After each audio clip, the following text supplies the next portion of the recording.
როგორ უნდა გამკლავდე წაგებას? მოგება ძალიან უნდა, მაგრამ თუ ვერ მოიგებს, იმას არ აძლევს საშუალებას, რომ დააზიანოს. ამ პოდკასტში ყოველთვის ვცდილობ, რომ პიროვნებისკენ წავიდე, მისათვის რომ ჩვენმა მაყურებელმა დაინახოს, რომ აქაც ადამიანები არიან. ანუ ბიზნესის უკან ხო, ენტერპრენიორია და მისი პიროვნება.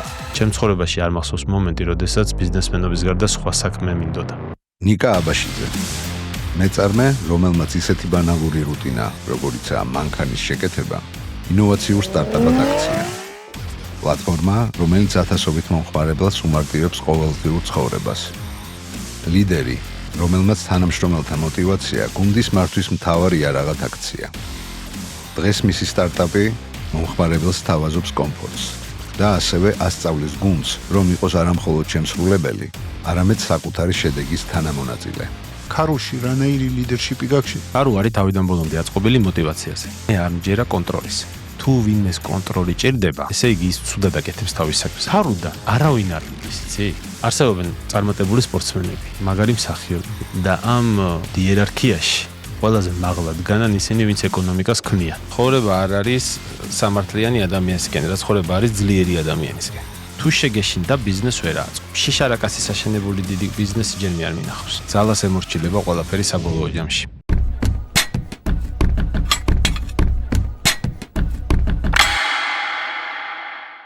ეთერშია კაცმანის პოდკასტის მეწარმეობაზე და დღეს სტუმრად ყავს ნიკა აბაშიძე. მოგესალმები ნიკუш. მეც მოგესალმებით. მე და ნიკა შევხვდით პირველად სატრენაჟორო დარბაზში. ისტორია იწყება ეს, მე იქიდან მახსოვ ხარ, ხო? ანუ ეგრე დაიწყო ჩვენი და მე მახსოვს შენ მაშინ რაღაცა ერთნაიგივე დროს ვარჯიშობდით და მაშინ გავიგე შენ თქვი რომ მე მაქვს იდეა რომლის იმპლემენტაციაშიც ვარო. იგი სავარაუდოდ 2017. ზუსტად 2017 იყო. 2017 ასპრიაში. არა. აბა იმასთან ლაგუნასთან რო იყო დარბაზი. მადი იყო, მაგრამ სახელი მაგას რაღაცა სხვა ერქვა. მერე დაკეტეს ეგ დარბაზი. დაიკეტა, არც ვიცი. კი. ერთი ორი წელი კი დავდიოდი მან. კი, კაი დარბაზი იყო სხვათაშორის. არ მახსოვს რა ერქვა. მაგრამ ზუსტად მახსოვს რომ მან იყო. მოკლედ შენ ფიტნესთან რაღაცა კავშირი გაქვს. სულ მქონდა. შეგიძლია ამაზე მეტი მოყვე? მე ვიყავი ძალიან მსუქანი. 50 კილო მაგ დაგლებ. და 15 წლის რო ვიყავი, ცურვაზე დავდიოდი 9 წლიდან რაღაც და 15 წლის რო ვიყავი, დავიწყე უკვე ფიტნესზე ვარჯიში. და გადავწყვიტე რომ წონაში დამეკლა. რამ გადაგაწყვეტინა ეგ? ჩემმა მეზობელმა. რა მოხდა, რა ისტორია იყო? 11 სექტემბერს მითხრა რომ შენო ვერასოდეს ვერ დაიგრებ წონაში და დაანებე თავიო. შემდეგ 11 სექტემბერს ვიყავი 40 კილოს ნაკლები. ეგეთი რაღაცების უმახასიათებდა ძალიან მოკლედ მე ვერ ვიტან წაგებას. და ოღონ როგორ ვარ იცი რომ ეს კი არ დავიწყებ, ეგ როგორ მითხარი და რაღაცა კი არ დავიწყებ. უბრალოდ წავა, ძალიან ბევრს მოემზადები და მე სანამ არ მოვიგებ, მოკლედ არ დავანებებ თავს. და რას ნიშნავს ეს მოგება წაგება შენთვის? რა მნიშვნელობას ანიჭებს შემოგებას და წაგებას? რო ვერ ვიგებ, იმდენად ცუდად ხდები, რომ ამ დისკომფორტს რო გავექცე, ყველაფერს ვაკეთებ, რომ მოვიგებ. ანუ არ შემიძლია წაგება რა. იმე ბიზნესში ეხლა რაღაცა ეტაპები არის, როცა ფეილდები, ხო? ანუ რაღაცებს სინჯო ექსპერიმენტები, რაღაცა იმუშავებს, რაღაც არ იმუშავებს, მაგას წაგებათ არ აღიქვავ? კი. და რა, იმ მომენტში ცუდად ხდები, როგორ შენახსენე ხო, რომ შენ სიტყვებზე ვაკეთებ. ანუ ეგ მობილიზებას გაძლევს, რომ ისევ გამარჯვებისკენ წახვიდე, თუ რა ხდება მაგ მომენტში? ცუდი თვისებაც შეიძლება იყოს ზოგჯერ ჩემთვის ეს. უმეტესად კარგად მუშაობს ხოლმე. წაგებას იმდენად ვერ ვიტან, რაც არ უნდა იყოს, იმდენ ხანს არ ვეშვები, რომ ბოლოს გამოდის ხოლმე. მაგრამ რაღაცა არის მომენტები, როდესაც ისიარხა როგორც სხვა დროს და ისიარხა როგორც ყოველთვის, ხო? და შეიძლება რაღაცას მოეშვა. 3 წლამდე გამგზელებია დეპრესია მაგის გამო. რაღაცა კონკრეტული ეპიზოდის გამო? რაღაცა მომენტი, როდესაც ბოლომდე არ მივაწექი, თქვი რომ ჯობია ეხლა უკან დავიხევ, ან რაღაცა და მაგის გამო 3 წლამდე გამოგზავნებია 2 წელიწადი და სადღაც 8 თვე იყო დეპრესია, მე რო გადავხედე რა. ხო და ეგ ძალიან ცუდი იყო სხვათა შორის.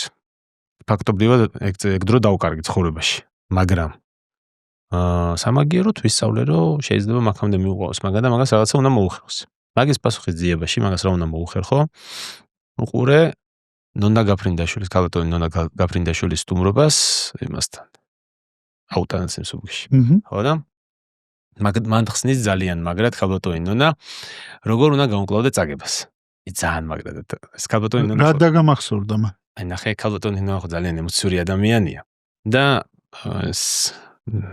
ისე კითხება რა ორაგვარია და მოვიცდა. გორგილაძე ეკითხება რომ აი ქალბატონი ნონა წაგებასთან როგორ ეგუებოდით რა და ეს ხსნის არასოდეს არ დამოვიდება. მოგება ძალიან მიდოდაო ასე. იცი როგორ მიდოდაო მოგებაო აი. სულ მაგაზე ვფიქრობდი, სულ მოგება მიდოდაო. მერეო აი ჩემი ქმარის ნერვიულობდაო. ჩემზე მეტად ის ნერვიულობდაო. და რო გავიდოდი და რო წავაგებდი ხოლმეო. მე რა მოხდა წავაგებდი. ანუ ერთი წუთი მაინც ხსნის როგორ უნდა და მოგება და ისეთი ემოციით ხსნის რომ შანსი არ არის მაგას უყურო და შენში ეგ ემოცია არ შემოვიდეს აი ადამიანისგან რომ მუხტი მოდის ხო იცი და ეკრანს კი არა ყველაფერს რომ გამოანგრევს და შენში რომ შემოაღწევს აი მაგით დაგავსებს და მე უცბად გეუბნება რომ რა ხდება მე წავ და მაშინ მივხვდი ეგეთ რაღაცას რა რომ ქალბატონი ნონასნაირი განსხვავებული და განსაკუთრებული ადამიანებისთვის ერთი დამახასიათებელი თვისება არსებობს, რომელიც მე ბევრში შევამჩნიე, მას შემდეგ რაც ქალბატონი ნონაში აღმოვაჩინე. ადამიანი მხოლოდ მაშინ დიდი მიდის იმ ხელა წარმატებებამდე, რამდენადაც ქალბატონი ნონა მივიდა, როდესაც წარმატება მოგება ძალიან უნდა, მაგრამ თუ ვერ მოიგებს იმას არ აძლევს საშუალებას რომ დააზიანოს. აი რაღაცა ესეთია რა, ეს არის ზღვარი, მოლოდინის ზემოთ არის მოგება, სიხარული და ქვემოთ არის წაგება. ეს არის ჯოხი, რომელიც აი აქედან აქამდე სიტყვაზე ჯოხია, რომელიც რაც თუ ზემოთ არის ეს ჯოხი აქ, ბედნიერი ხარ, თუ ქვემოთ არის უბედური. ადამიანების უმეტესობისთვის მოგება წაგება არის ასე. თუ მოიგებს, უხარია, მაგრამ დიდხანს სიხარულს ვერ ბედავს, იმიტომ რომ ვაიმე არ დაუკარგო სიძახის და ნერვიულობს, თუ წაგებს ძალიან უბედურია. რაც უფრო მაღლა ადის ეს ჯოხი. ქვემოთ ცოტა ნაკლები რჩება და ზემოთ მეტი. ანუ მოგება ძალიან გეხარია და წაგება ნაკლებად გნებს, მით უფრო დიდი შანსი გაქვს წარმატების და ქალბატონ ნონას ეგავს. და აი მაშინ მივხვდი, რომ კი წაგება არ უნდა მინდოდეს, მოგება ძალიან უნდა მინდოდეს, მაგრამ წაგებამ ძალიან არ უნდა დამაზარალოს. რომ გითხრა რომ ახლა ბოლომდე გამოვიმუშავე ჯერ ეგ თქვა არა? არ ვიცი, შეიძლება ჩემს სახში არც ქალბატონ ნონას არ ქონდა ეგ ბოლომდე გამომუშავებული, მაგრამ სორგზაზე დავდექი მაგის. იცი რა მაინტერესებს? ბავშვობას მინდა დაუბრუნდე. საერთოდ ზოგადად ამ პოდკასტში ყოველთვის ვთქვი, ბავშვობიდან დაწყებული ყველანაირი ხასიათის თვისება, რაც შეიძლება ადამიანს ჰქონდეს ანუ ბიზნესის უკან ხო, ენტერპრენიორია და მისი პიროვნება. და საბოლოო ჯამში მე ვთქვი, რომ პიროვნებისკენ წავიდე, მისათვის რომ ჩვენმა მაყურებელმა დაინახოს, რომ აქაც ადამიანები არიან და შესაბამისად ეს ქმნილება, ადამიანის ქმნილება არის და აი რა თვისებებია ადამიანში ისეთი, რომელიც ამ ქმნილებას ქმნის, მაკეთკენ ვთქვი, რომ მივანათ. მოდი დაუბრუნდეთ ბავშვობას. ეს ზედმეტი წონის გარდა, როგორ დაგამახსოვრდა შენი ბავშვობა? ანუ რანაირი ბავშვი იყო? მე ვიყავი ზედმეტად პატიოსანი ბავშვი. ზედმეტად პატიოსანი როგორ შეიძლება ადამიანი იყოს, მაგას ალბათ ვიღაცა იკითხავს, მაგრამ მე ვთვლი, რომ ადამიანს უნდა ქონდეს მოქნილობა, როდესაც საზოგადოებასთან აქვს ურთიერთობა, ხო? რაღაცა მომენტში დიპლომატია. არც დიპლომატია არასოდეს არ მქონია მე, არც დღეს არ. რასაც ვფიქრობ, იმას ვამბობ ყოველთვის. ხო და აი ეგეთი ბავშვი ვიყავი. ზედმეტად, აი ალალს რო ეძახიან, ხო იცი? ჩემი მოტყუება იყო ძალიან მარტივი. ზედმეტად ბავშვი ესეთი ბავშვი ვიყავი და გატყუებდნენ? კი რა თქმა უნდა, სულ. და როგორ იტანდი ამას? ძალიან კაი უნარი მქონდა სხვათა შორის ეგ დღემდე მომყვება. საერთოდ ჩემზე გავლენა არ ქონდა მაგას. ანუ რა ქვია ამ უნარს შენი აზრით? უყურებ ჩვენ პოდკასტს. არ დაგავიწყდეს, გამოიწერე არხი, დაალაიქე, დაგვიტოვე კომენტარი და გვაჩვენე, რომ მოგწონს რასაც ვაკეთებთ. მე რო Ro- დაარქვა სახელი. ამ უნარს ალბათ ძალიან კარგი დაცვის უნარი ქვია ფსიქოლოგიის ალბათ. იმიტომ რომ როდესაც ვიღაცა რაღაცას ცუდად იკეთებს და ის შენზე ვერ მოქმედებს, ეს ალბათ ყველაზე დიდი გამარჯვებაა, რაც იმ მომენტში შეგიძლია გქონდეს, როცა ვიღაცამ რაღაც ცუდად გაიკეთა. იმიტომ რომ ესეთი ძალიან კარგი გამოთქმა არსებობს, რომ ნერვიულობა არის პროცენტები, რომელსაც პრობლემებს ვუხდითო. და ვიღაცამ რომ მომატყუა ხა მაგაზე თუ ვინერვიულე, ჯერ ხომ მომატყუა, მაგრამ მერე კიდე იმას პროცენტები უხადო იმით რომ ვინერვიულე? რანაირად, ხო? ანუ სისულელია და ძალიან კაი თვისება მქონდა ეგ. არც გულში არ ვიდებ არასდროს არაფერს, ანუ შანსი არ არის და ეგეთი რაღაცა მოხდეს, რომ გულში ჩავიდო რაღაცა, ანუ არა მაქვს პრობლემა, გავიქე. მაგრამ არ მივიწყებ არასდროს. არასოდეს არ შანსი არ არის დამავიდეს, მაგრამ ისიც შანსი არის, რომ ვინმეს მაგის გამო სამაგიერო გადაუხადო, იმიტომ რომ ჩემში ეგ არ ზის სამაგიეროს გადახდა რა. და სხვათა შორის ეგ ძალიან კაი თვისება მგონია მე. ბევრ ისეთ ადამიანს აქვს ეგ თვისება, რომელიც დიდ შედეგებზე გავიდა. იმიტომ რომ როდესაც ადამიანის სამაგიეროს გადახდას გულში იდებ და იმას აუცილებლად სამაგიერო უნდა გადაუხადო, შენ საქმეზე აღარ ფიქრობ. არა და რაღაც მომენტში შეიძლება დაგჭირდეს საქმისთვის, რომ სივსისხლიანი გონებით მიუდგი, ასე ვთქვათ და სამაგიეროზე კი არ იფიქრო, საქმეზე იფიქრო. სამაგიეროზე ისე გამახსენდა, არ მასვის სიტყვებია, მაგრამ კარგი ის არის, რომ სამაგიერო არის შხამია, რომელსაც უმზადებს სხვას და სვავ შენ თვითონ. ზუსტად, ეგ არის. შურისძიება არის ემოციური ხალხის დამახასიათებელი თვისება. ემოციურობა ცუდი არ არის, კარგია, მაგრამ ზედმეტი ემოციურობაა ცუდი. და მაგ ზედმეტი ემოციურობის დროს ეგ შურისძიება შეიძლება დამღუპელი. სად გადის შენთვის ზღვარი ემოციურობას და ზედმეტ ემოციურობას შორის? ზღვარი არასოდეს არაფერში არ გადის ხოლმე ძირითადად იშვიათი გამონაკლისების გარდა რა. ყველა შემთხვევას თავისი პერსონალური მომენტი აქვს, ასე მგონია მე. რაღაც მომენტში ალბათ საჭირო არის, რომ ეგ ზღვარი ქვემოთ გადიოდეს, რაღაც მომენტში საჭიროა რომ ზემოთ გადიოდეს. ამიტომ ზუსტად მაგაზე ვერ გიპასუხებ. ესეთი მომენტი იყო თუ არა შენ ბავშვობაში, როცა მკაფიოდ გადაწყვიტე, რომ რავი, ჩემი საქმე მექნება. შენ ბავშვობაში სხვანაირად არ ქმები ამას და სხვა სიტყვა ერქვა, მაგრამ გახსენდება თუ არა რამ შეიძლება მოგცა ბიზგი შენ რამაც შეიძლება ბიზგმა მერე თავი იჩინა, რავი 10-15 წელიწადში, მაგრამ იყო რაღაცა მნიშვნელოვანი მომენტი შენ ცხოვრებაში, ბავშვობაში თუ გახსენდება, რომელმაც ეს მარცვალი ჩადო შენში. სიმართლე გითხრა არ მახსოვს მომენტი, როდესაც ეგ გადავწყვიტე. მაგრამ ჩემ ცხოვრებაში არ მახსოვს მომენტი, როდესაც ბიზნესმენობის გარდა სხვა საქმე მინდოდა. სულ ბიზნესმენობა მინდოდა. სულ. რამესთან აკავშირებ მაგას? ალბათ იმასთან, რომ მამაც და ბიძაც ბიზნესმენები იყვნენ, ვისაც მთელი ცხოვრება უყურებდი. ალბათ. მე თან ვერაფერთან. მე რო ვიზრდებოდი, იცი რა, არსებობენ წარმატებული სპორტსმენები. არსებობენ რაღაც მაგარი მსახიობი. ყველა არსებობს, მაგრამ ყველა ვიღაცას უწევს ანგარიშს. და ამ ასე ვთქვათ იერარქიაში ყველაზე მაღლა დგანან ისინი, ვინც ეკონომიკას ქმნიან. ხო და მე ყოველთვის ეგრე ვფიქრობდი, რომ თუ ერთხელ ცხოვრობ ცხოვრებაში, ხო? რატომ არ უნდა დაუმიზნო ყველაზე მაღლა და რატომ უნდა დაუმიზნო ყველაზე დაბლა, თუ განსაკუთრებული ტოლვა არ. შეიძლება ვიღაცა მსახიობობის ტოლვა აქვს, მაგრამ არ მქონია არასოდეს მასეთი. კი შეიძლება მომდომოდა რომ მომესინჯა, როგორც ბლოგი რა, ეხლა ბლოგი მაქვს, მაგრამ ეგ ჩემი მიზანი არასოდეს არ ყოფილა. 10 წელი რომ გავიდეს. ბავშვობაში ვოცნებოდი, რომ აი წამყვანი ყოფილიყავი რაღაც თოფგირის და რაღაცა, მაგრამ ეგ არ იყო ის, რომ აი მაგის კეთება მინდოდა სულ, უბრალოდ მინდოდა მეცადა. ხტი? ბავშვობის ვოცნება მქონდა. ხო და აი ხა ესე უყურებ ჩემ თავს რა, რომ ბლოგსაც რო ვაკეთებ, ყველა მეკითხება ხოლმე, რომ რატო სერიოზულად არ უდგები ამ საქმეს? იმიტომ რომ კარგად გამოგდის. და მე შეიძლება ბევრი რამე გამოგდიოდეს კარგად, მაგრამ ყველაფერს სერიოზულად ხო არ მიუდგე. და ეგეთ რაღაცას დავფიქრდი, რომ აი 20 წლის მერე ძალიან მაგარი იუთუბერი რო ვიყო, აი მომეწონება? აი სულ რომ მისტერ ბისტი ვიყო, მომეწონება?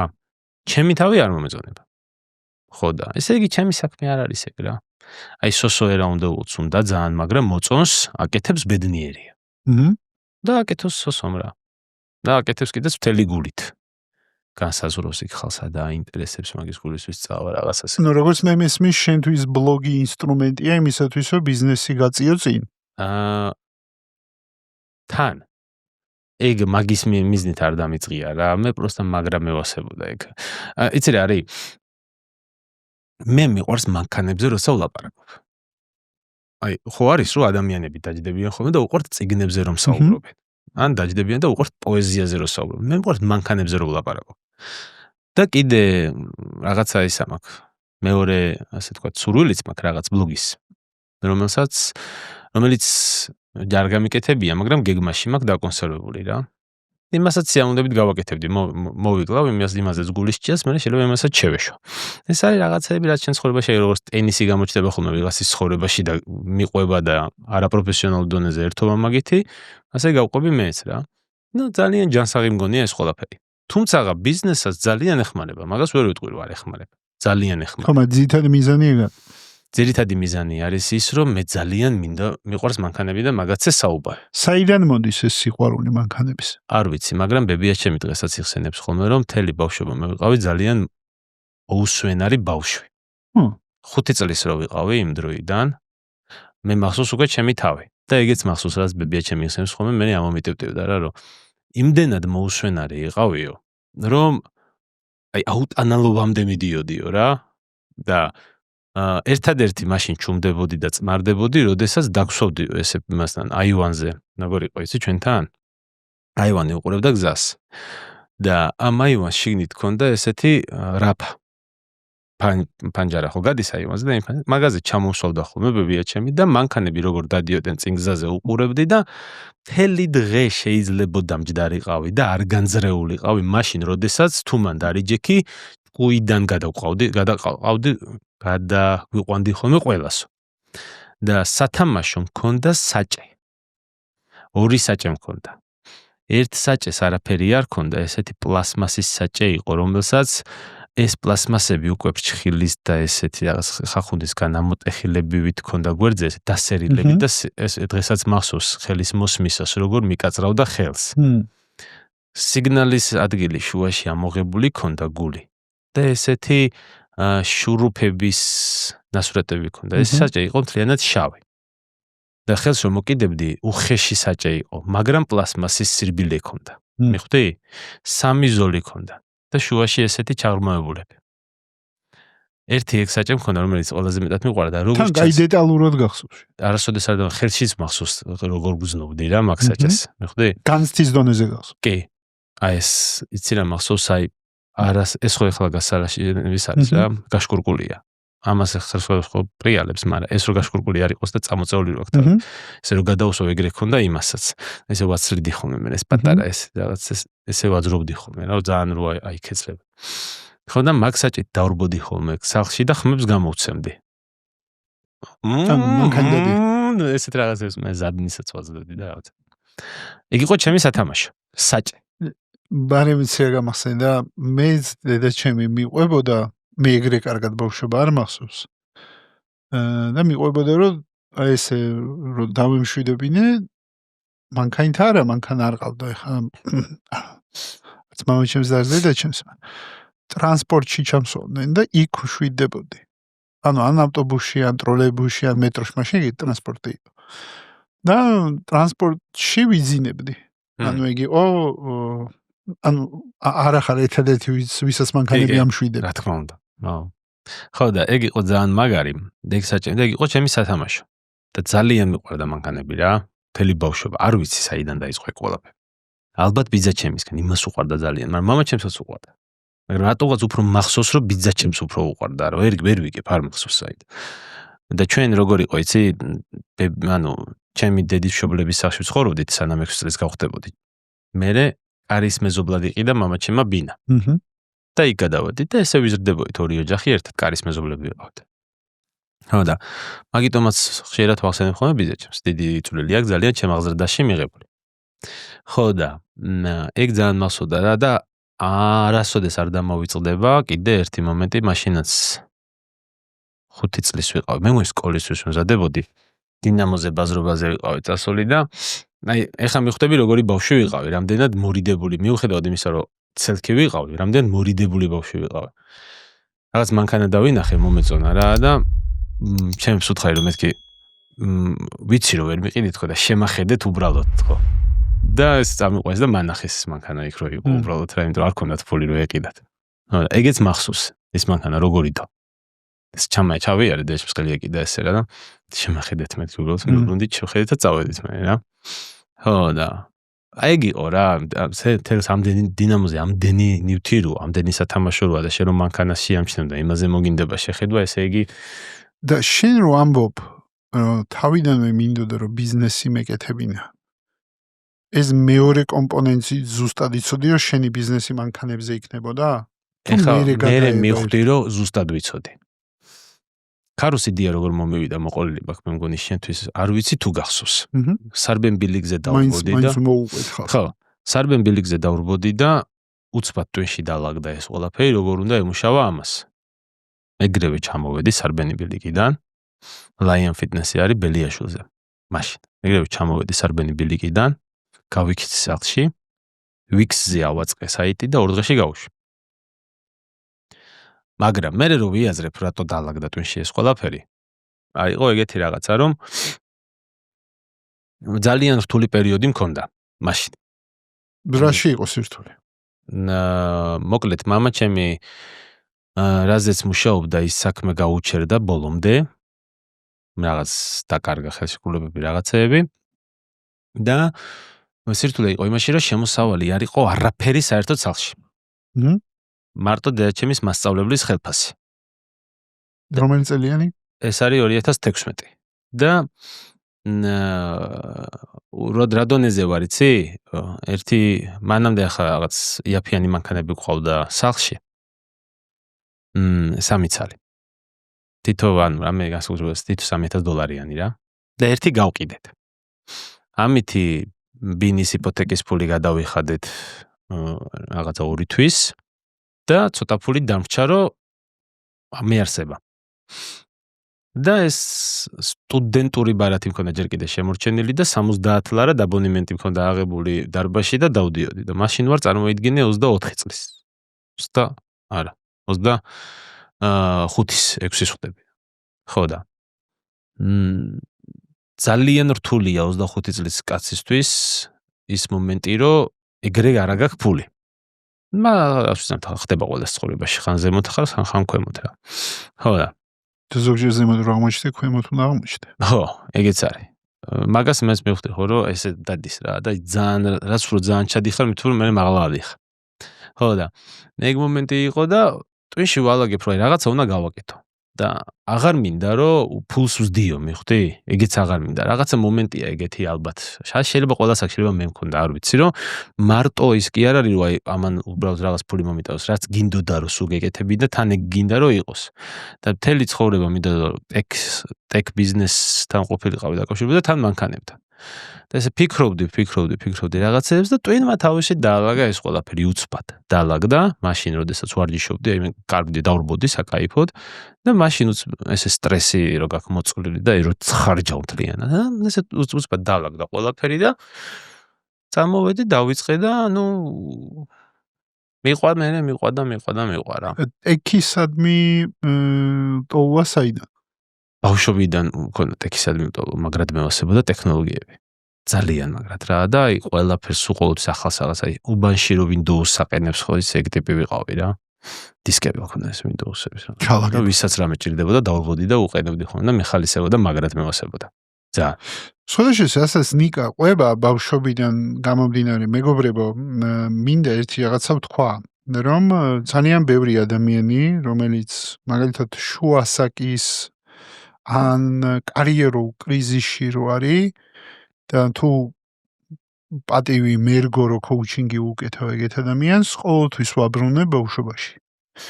რატო? რომ აღმოაჩინოს ის ინსაიტები, რომელიც მიძინებული აქვს. იმიტომ რომ შეიძლება ვიღაცის გზას გაყვე და მაგაზე შენი აზრი მაინტერესებს ხოთა შორის. რა მშობლების სურვილს, როგორც ახლა ჩემ თაობაში მოდაში იყო, რომ ან ექიმი, ან იურისტი, ან ეკონომისტი უნდა ყოფილიყავი. ჩვენ თაობაში 3 პროფესია არსებობს. მე ბიზნესი შემოემატა. და ამ შესაძლოა უამრავმა ადამიანმა ესე აირჩია, რავი, იურისტობა, ეკონომისტობა, ან რაღაცა სხვა.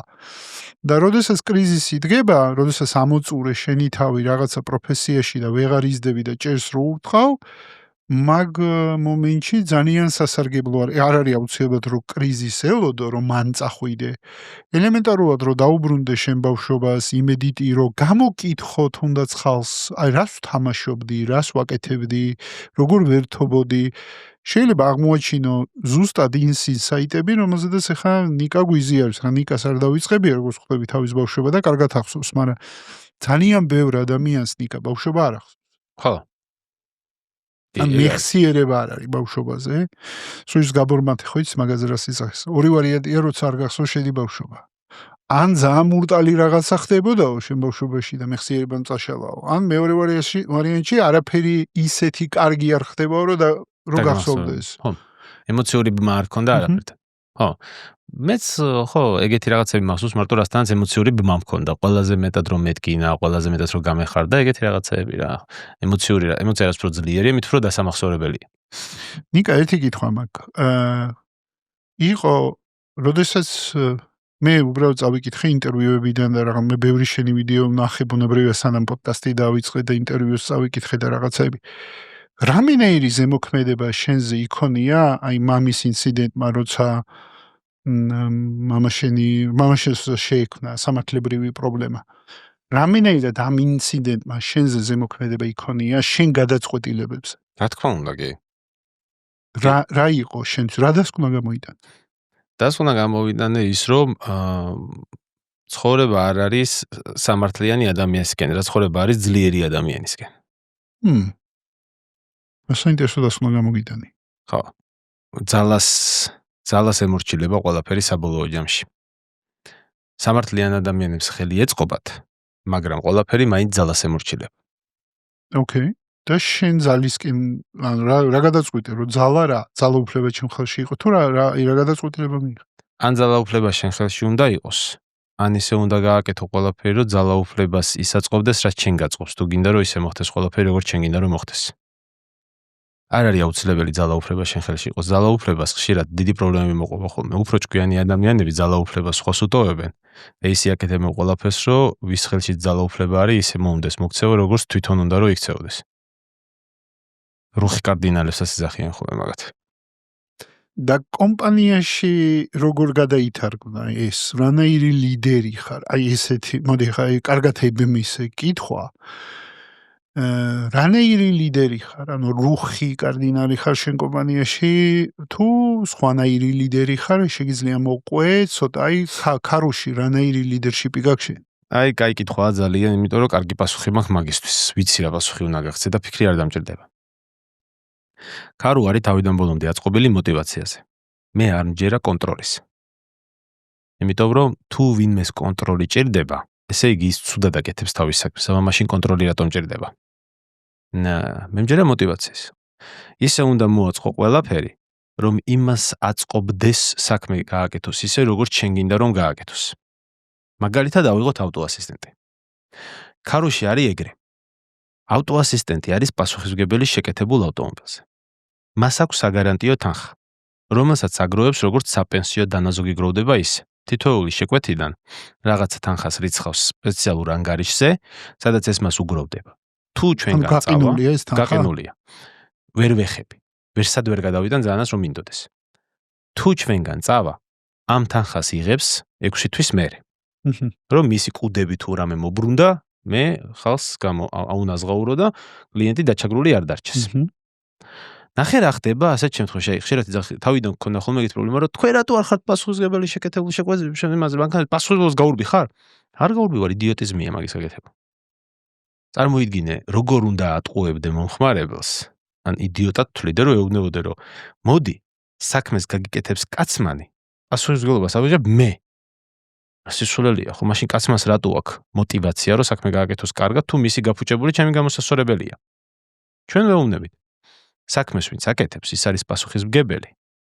მე შევქმენი ბერკეტი, რომ იმან შენ ვერ გადაგაგდოს, იმიტომ რომ იმის საგარანტიო თანხა ჩემ ხელშია.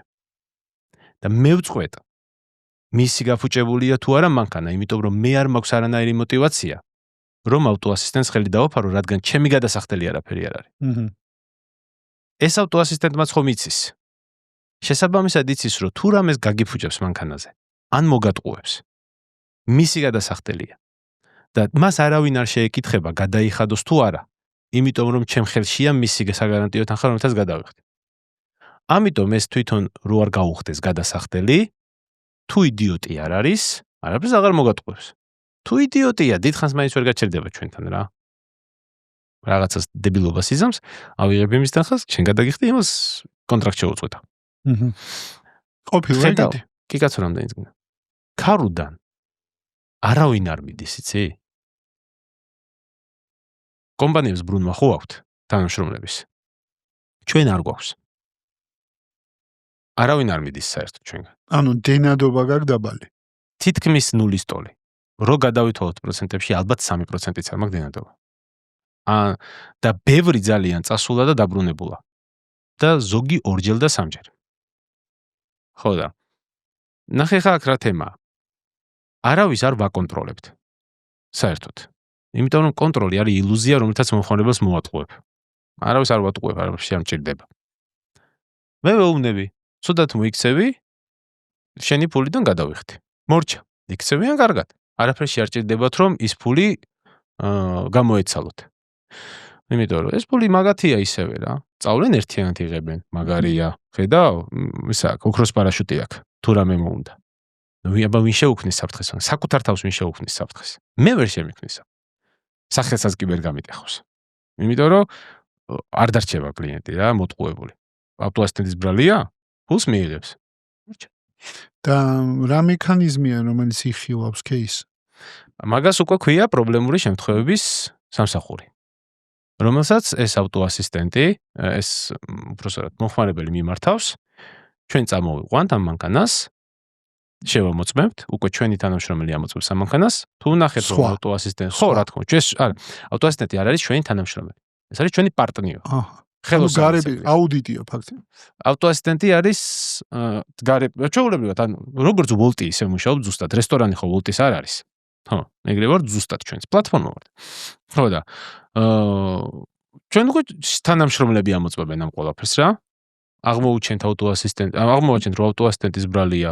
შო, ვიზახთ რომ ავტოასისტენტის ბრალია, აღმოვაჩენთ რომ არ არის ავტოასისტენტი, მომხმარებელს უხსნით, რატო არ არის ავტოასისტენტის ბრალი. ეგ არის და ეგ მეტი არაფერი. ჩვენ თანამშრომლებს არანაირი мотиваცია არ აქვს რომ ავტოასისტენტს ხელი დააფაროს, იმიტომ რომ ავტოასისტენტი იმას უარ ეტყვის, მოდიო არ თქვა ჩემი ბრალია და ფულს მოგცემო, რანაირად ეტყვის, ფული თუ უნდა მიცეს და თუ ფული მაინც გაზდის, ხო ხვდები, ანუ მომხმარებელთან გავა ის ფული, ამას რა შეაწყობს რამე ფულის აღება, ხო? მომხმარებელი ვერ ეტყვის, ფულს მოგცემ და ხელი დამაფარეო ამ ჩემ თანამშრომელს, იმიტომ რომ ეს არის რა ქვია. თუ ფული უნდა მიცეს, მაშინ რაღაც იმაშვება, ხო, რაღაც. ნიკა, მოდი ცოტა ხანი დავუბრუნდეთ წერტიოს, როდესაც შენ მოგივიდა იდეა. აი რო ვარჯიშობდა იდეა რომ მოგივიდა და რომ ამბობ გავარდიო და ვიქში ავაწყე საიტიო. ამ წერტილში. მანამდე მუშაობდი, რამენაირი გამოცდილება ქონდა, აი 25 წლის რო ხარ, რა გამოცდილება ქონდა იმ წერტილში, როდესაც ეს იდეა მოგივიდა იმაზე რა ქვია, ვარჯიშის. ჩემი პირველი სამსახური იყო, ვიყავი ფიტნეს დარბაზის მენეჯერი. დილატო იყო ფიტნეს დარბაზი.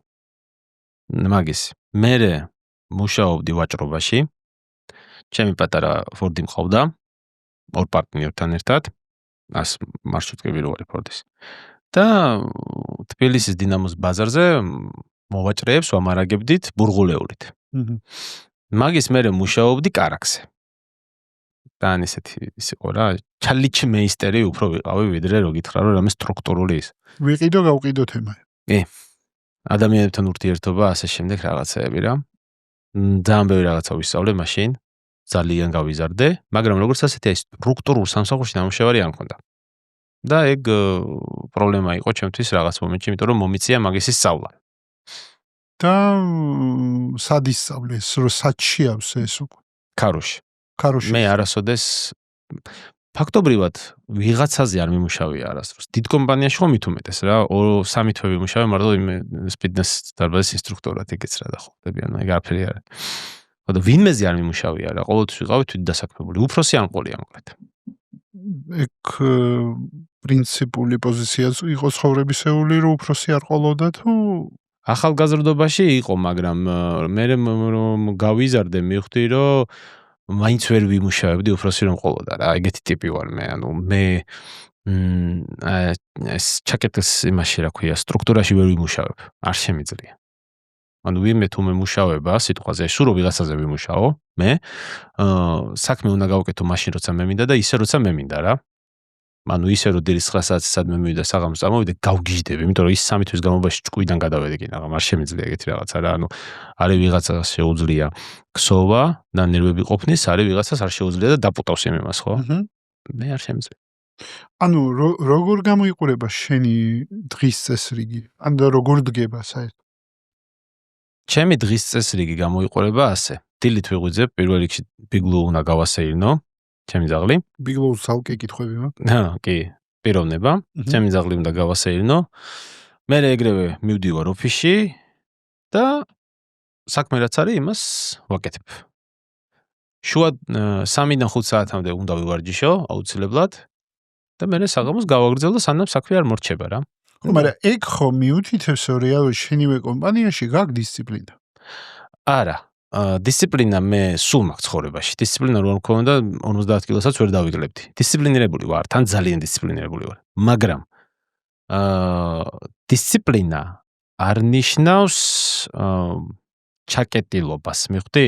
შეიძლება დისციპლინა გულისხმობდეს იმას, რომ ჩემ თავს შევატყო, რომ იცი რა, მე ახლა მჭირდება რომ ავდგე და წავიდე და ახლა არ ვიმუშაო. ავდგები წავალ და არ ვიმუშავებ, მიხვდი? და მაგ რო ვიცი რომ ვერ გავაკეთებ რაც მე მინდა იმას. მანდ უკვე გავჭედავ და ვეღარ ვიმუშავებ. გავიქე. ანუ შენი მომენტში ასაც იგზნობ რომ გჭირდება რომ გააკეთო, გჭირდება თითქოს ასე მესმინება თავისუფლება იმ მანევრი შეასრულო, რომელი მანევრის შესრულებას სჭირდება. კი ბატონო. გავიქე. აი იმ თვისებას, რომელმაც გაგაქანა სპორტდარბაზიდან და საიტი გაგაშვებინა 2 დღეში. მაგ თვისებას რა ქვია? მე ვარ ალბათ ყველაზე ვინის მჭამელი ადამიანი. როცა რაღაცას ვიგრძნობ. აი, როცა რაღაცას ვიგრძნობ, სადღაც რომ რაღაცა არის. შესაძლებლობა სადაც არის, მაგას გულისხმობ? ხო, შესაძლებლობა სადაც არის, უცბად ვიცვლები და ვემსგავსები. გზაზე ძალიან მშიერი ძაღლი ხო შეგხვედრია, პურს რო დაუგდებ და გიჟივით რო ჭამს, რო ვარძ ღეჭავს, ისე რო ყლაპავს. მე შემხვედრია. აი ისეთი ძაღლი შემხვედრია, რომ სხვა ძაღლები რო უღრენენ და ყურადღებას რო არ აქცევს, ისე რო შია. აი ეგრე ვარ ზუსტად. და ამ დროს შეიძლება ყველაზე აუტანელი ადამიანი ვიყო იმისთვის, ვისთანაც საქმე ურთიერთობა მიწევს, იმიტომ რომ მაგ დროს აღარ ვიცი უკვე გაჩერება, მოთმენა და ის რა, ანუ უნდა გაკეთდეს ეს. მოუსვენრობა ეგ? მოუსვენრობა არა, უფრო ფანატიზმში გადასული dedication-ი რაღაცის მიმართ. ობსესია, კი. იმიტომ რომ იმდენად ის არის რომ შენთან ერთად ვეძებ სახელებს, ასე გონოს რომ იქიდან გამოვდივარ რომ რაღაცა ტერმინებს არა, აი მე შენ გისმენ და ისე მოგყვები, რომ ისე დავარქოს. მესმის, აი ზუსტად ჩემ ერთი ყველაზე ეგეთი ძაღლს რატო შევადარე, იცი, ერთი ძაღლი ვიპოვე 2024-ში, იმდენად მშიერი იყო, რომ საჭმელი რომ დავუყარე, ერთი 4 ძაღლი უღრენდა და კბენ რო იწერენ საქმეად, ხო იცი, და ყურადღებას არ აქცევდა, იმდენად მშიერი იყო. ანუ აღარ შიში ეს გრძნობა ქონდა გამქრალი შიმშილის გამო. ან შიმშილის ინსტინქტმა დაჯაბნა ყველა დანარჩენი საერთოდ. საერთოდ ყველა დანარჩენი. ხო. ასეთი ქონდა სწავლაში. კი. სწავლაში, რატომ მკითხი არ ვიცი, მაგრამ ძალიან კაი და სწორი მორტყმა, იმიტომ რომ ზუსტად ეგეთი მქონდა. ძალიან სასაცილო ისტორიას გეტყვი ახლა. როდესაც მოვიდა ჩაბარების პერიოდი, მე ვიყავი მე-7 კლასამდე ძალიან კარგი მოსწავლე. ისეთი კარგი მოსწავლე ვიყავი, რომ 4-იანი მქონდა 1 ცალი მარტო მიღებული. ისიც იმიტომ, რომ დედაჩემმა მაიძულა, რომ მომზადებულიყავი ლიტერატურის საკონტროლოსთვის. არასოდეს არ მომზადებოდი, ჯდებოდი და რას თვეში მომდიოდა ვწერდი და სულ 5-ს ვიღებდი. და ერთადერთი 4-იანი მივიღე ის, იმიტომ რომ დედაჩემმა რომ მაიძულა, რომ მომზადებულიყავი, მეორე დღეს რომ დავჯექი დასაწერად. იმაზე კი არ ვფიქრობდი იქ რა დამეწერა, იმაზე ვფიქრობდი გუშინ სახში რა დავწერე, რომ ის გადმომეწერა. და ცუდი გამომივიდა. ფიქრის ლოგიკა წავიდა სხვანაირად. სულ სხვანაირად. კი, სულ სხვანაირად რა. ანუ შემოქმედებითობიდან გადავედი რუტინულ ფიქრის ლოგიკაზე და შემოქმედებითობა მომიკვდა რა. და სისულელეების დაწერა დავიწყე, იმიტომ რომ ეგ ჩემი აზრები არ იყო, ეგ იყო გუშინ რა დაიწერა ეგ აზრები. ხო, და ეგ რა. მე-7 კლასში რაღაც დამემართა და ძალიან ცუდი მოსწავლე გავხდი. წარსულის ხათრით მიწერდნენ ხოლმე ნიშნებს და რაღაც დეაჩემის მასწავლებელი იყო და შეიძლება ეგეთი ხათრებით გავედი რა. ჩაბარების პერიოდი რომ მოვიდა და კიდე იმიტომ რომ უზდელი არ ყოფილა რა, არაფერს არ ვაკადრებდი მასწავლებელს, შანსი არ იყო. ნერვების მოშლით ძალიან ვიყავი, მაგრამ ვერავინ ვერ იტყვის ჩემზე რომ უზრდელი ვიყავი რა, იმიტომ რომ გამარჯვებას ვერავინ დამასწრებდა და სუთ სიტყვას არ ვიტყოდი, ხო ხვდები მასწავლებელთან და შანსი არ იყო ეგეთი. ნერვებს ერთი და მაგის ვეკითხებოდი ხოლმე, ჩაკითხვა ვიცოდი ძალიან. ერთხელ მასწავლებელმა მესამე კლასში უკვე პირველად რომ გამაგდო, იმიტომ გამაგდო რომ ჩავეკითხე რატოს.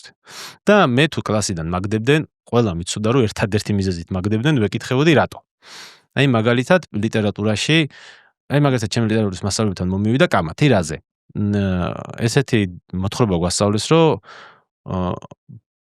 გაჭირებულ ოჯახში მამამ ჭადი გამოაცხო და ბავშვების არაჭამა თვითონ შეჭამა შიმშილისგან და სირცხვილისგან მერე თავი მოიკლა. მასწავლებელი გვიხსნიდა რომ ეს არის დიდი ვაჟკაცობა რომ თავი მოიკლა და მე ვეუბნებოდი რომ ეს არის სიმხდალე, იმიტომ რომ იმას სირცხვილის შეეშინდა და მაგას გაექცა თვითმკვლელობით. და ისეთი ჩხუბი მოგვივიდა ძალიან დალაგებულ, გაწონასწორებულ და კარგ ქალბატონთან რა. კამათი უпроსტად ახლა კი არაფერი მიკადრებია, მაგრამ კამათი არ და ანუ მეთქი რატო ამიხსენი, რატო აი რატომ ხდება ასე. და ახლა შეურაცხყოფა კი არ მინდა ვინმეს მოვაყენო ამ ლიტერატურის მასწავლებელზე არ მაქვს საუბარი, ამან შეეცადა ახლა, მაგრამ სკოლაში მქონია ეგეთი შემთხვევა, რომ მასწავლებელმა რაღაცა რო იცის, მაგრამ არ იცის რატოა ასე.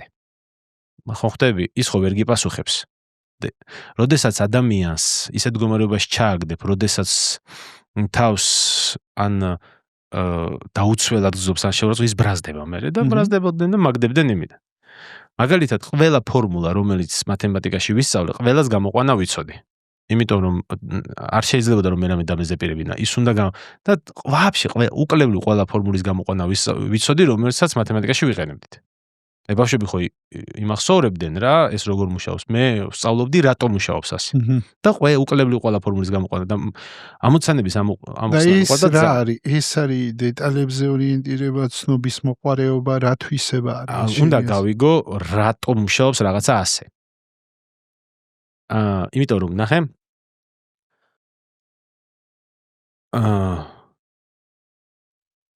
არგმა ცოდნემ იცის რა როგორ მუშაობს. მაგრამ ნამდვილმა პროფესიონალმა იცის რატომ მუშაობს ასე. და ეს ყველაფერი ჩემთვის შეკრა ნიკა ქურდიანმა. რაღაცა მარკეტინგული რეკლამის იდეა მქონდა, რომლის გაკეთებაც მინდოდა. მაგრამ შეიძლებოდა ეს ცოტა პროვოკაციული ყოფილიყო. ავიღე და ერთ-ერთ ბრენდინგის მამას საქართველოში დაურეკებ კითხე. არქნაო მითხრა. რატო? ბიჭო, აი არქნა, ესე ცუდი იქნება, ეს ბიჭო, რატო? აი ბოლოს მითხრა რა, მასკენიო, ანუ არქნაო რა. აი მეთქი. და ნიკა დავინახე, ნიკა გამოდის ოთახიდან ტექნოპარკში. და კითხე რა მეთქი ეს. და ამიხსნა რატომ იქნებოდა ცუდი, ზუსტად ამიხსნა, აი ეს საქციელი, ეს რეკლამის ეს რა საქციელი, რას გამოიწვევდა ხალხში და რას გააკეთებდა. და მაშინ მივხვდი ნიკა ქურდიანის ანაზღაურება რატო იყო 50 ჯერ მეტი ვიდრე იმ ბრენდინგის მამის, ვისაც თავიდან დაურეკე რა, იმსახურებს და იმიტომ. იმიტომ ამან იცოდა რა მოხდებოდა და იმან იცოდა რატომ მოხდებოდა ასე. ანუ სიღრმე, თითქოს სიღრმეთ მეჩვენება ეხა ეს. სიღრმე არა, რაღაცა ანიცი ან არიცი და რაღაცა მაშინ იცი, როდესაც იცი ესე რატომ მუშაობს. ნებისმიერ ამაში ეგრეა რა. ეხლა დენს რო შეყოფ თითებს რა, დაგარტყავს, მაგრამ რატო დაგარტყავს, ხო არ იცი? ხო, ვინც იცის რატო დაგარტყავს, ის ისე შეყოს. აი ხა ამაზე როზეტის მაგალითზე რო ამიხსენი, ხო, მე ამას სიღრმეს ვეძახი. სიღრმესეულად როცა იცი საკითხი. ანუ ზედაპირულად კი არ იცი. სიღრმესეულად ფლობ საკითხს და სავარაუდოდ ნიკა ქურდი მოკითხვა ნიკას. ნიკას პასუხი იყო სიღრმესეული შენთვის და ამომწურავი. ამომწურავი, კი. კითხვა აღარ დამრჩა რა. რატომ კითხვა აღარ დამრჩა? და ამ ობსესიაზე ვლაპარაკობდით რა. გადავედით მე. ობსესია ჩემი კიდე სწავლაში იქ გამოჩნდა, რომ მოკლედ მე 7 კლასიდან ხო აურიე და როდესაც მე 12 კლასში ჩაბარების დრო მოვიდა. მოიცა, ეგ აურიეც მაინტერესებს. არ წახვიდე. ეგ არის დრო რაში გამოიყენა. უყურებ ჩვენ პოდკასტს. არ დაგავიწყდეს, გამოიწერე არხი, დაალაიქე, დაგვიტოვე კომენტარი და გვაჩვენე, რომ მოგწონს რასაც ვაკეთებთ. ვარჯიში კაუფლანგე. დაკარგული ვიყავი რა. რამე არ გამიფუჭებია, მაგრამ არც რამე გამიკეთებია. ის დეპრესიის პერიოდი მაგ პერიოდს ემთხვევა? არა. ის ხო არის. მაშინ დეპრესია რა იყო არც ვიცოდი. აჰა. არა. აი უბრალოდ რო არიცი ბავშვი, აი ბავშვი რო ხარ და არ გაინტერესებს არაფერი. და რაც გაინტერესებს ჩემ დროს როგორ იყო ეხლა რა, შენ იცი ახლა ადრე როგორ იყო? აშენ ბავშვს არავინ არ ეკითხებოდა რა გინდაო რა. ბავშვს ეუბნებოდა რომ შენ უნდა გამოხვიდე ექიმი. და ბავშვს მე უნდა გამოვიდე ექიმი. ექიმი უნდა გამოვიდე. ექიმი უნდა გაუხდე. ახლა იდიოტიზმია რა. ბავშვს რო ეუბნები რომ თუ ისწავლი ყველაფერი კარგად გექნება. მაგაზე იდგა აღზდა. მაგაზე იდგა საბჭოთა კავშირი ალბათ. მთელი აღზდა იდგა მაგაზე. ხო, სისულელე. და ეგ ჩაუნერგეს ჩვენ მშობლებს და მშობლების მშობლებს თავში. მიზან მიმართულად ასე მგონია მე. და ეგ მოვიმკეთ მე ჩვენ. იყო შენი აზრით, აი ამის დანერგვაში რამე მიზანს ხედავ? კი, როგორ არა. ნახე, შენ გაქვს სახელმწიფო. და ადამიანები, ცხოვრება არის როგორ მოწყობილი. მიზანს და წარმატებას აღწევს ისა, რომ ვინც სწავლობს, არამედ ის, ვინც მოქმედებს, ხო? რაში გჭირდება შენ? რაღაც რამდენი 200 მილიონი არ ცხოვრობდა საბჭოთა კავშირში? ხო. რაში გჭირდება 200 მილიონი ადამიანი, რომელიც თავის ბატონ პატრონია. შენ გჭირდება 200 მილიონი ბოტი, ასე ვთქვათ, რომელიც რაღაც ისე მოიქცევა, როგორც შენ გინდა. ნუ იდეოლოგიას და ემორჩილება შემაგას გულისხმობ. ხო, იმას გააკეთებს, რაც წინ აგიშენებს სახელმწიფოს ან რაღაც მეტალურგიაში იმუშავებს, რომ რაღაცები დაამზადოს, რომ მე შენი მიზნები განახორციელო, ასე შემდეგ. რას აკეთებ მაგ დროს? ეუბნები, რომ იცი რა, შენ არ უნდა გარისკო. ეუბნები, რომ ეს ახალი რაღაცების ცდა დროის კარგვა. ნახე იმან ცადა და ნახე რა დღეშია, შეხედე? შენ ხო ეგრე არ გინდა. მოდი მე შენ მოგიგوارებ, მე სახელმწიფო ვარ, მე შენ მოგიგوارებ. სამსახურს მოგცემ. სახელმწიფო სამსახურს გაძლევს, უკვე რა მარაზმია ხო წარმოგიდგენია. არ შეიძლება დაღუპვა ადამიანის. მე შენ სამსახურს მოგცემ, შენ ოღონდ ისწავლე. და всё ის ადამიანი განეიტრალებულია. ადამიანებს ჩაუნერგეს, რომ თუ ადამიანი ისწავლის, ის კარგად უნდა ცხოვრობდეს. და არაფერ შუაში არაა სწავლა კარგად ცხოვრებასთან. სწავლა პიროვნული ჩამოყალიბებისთვისაა კარგი და შენს მორალურ ადამიანად განვითარებისთვის.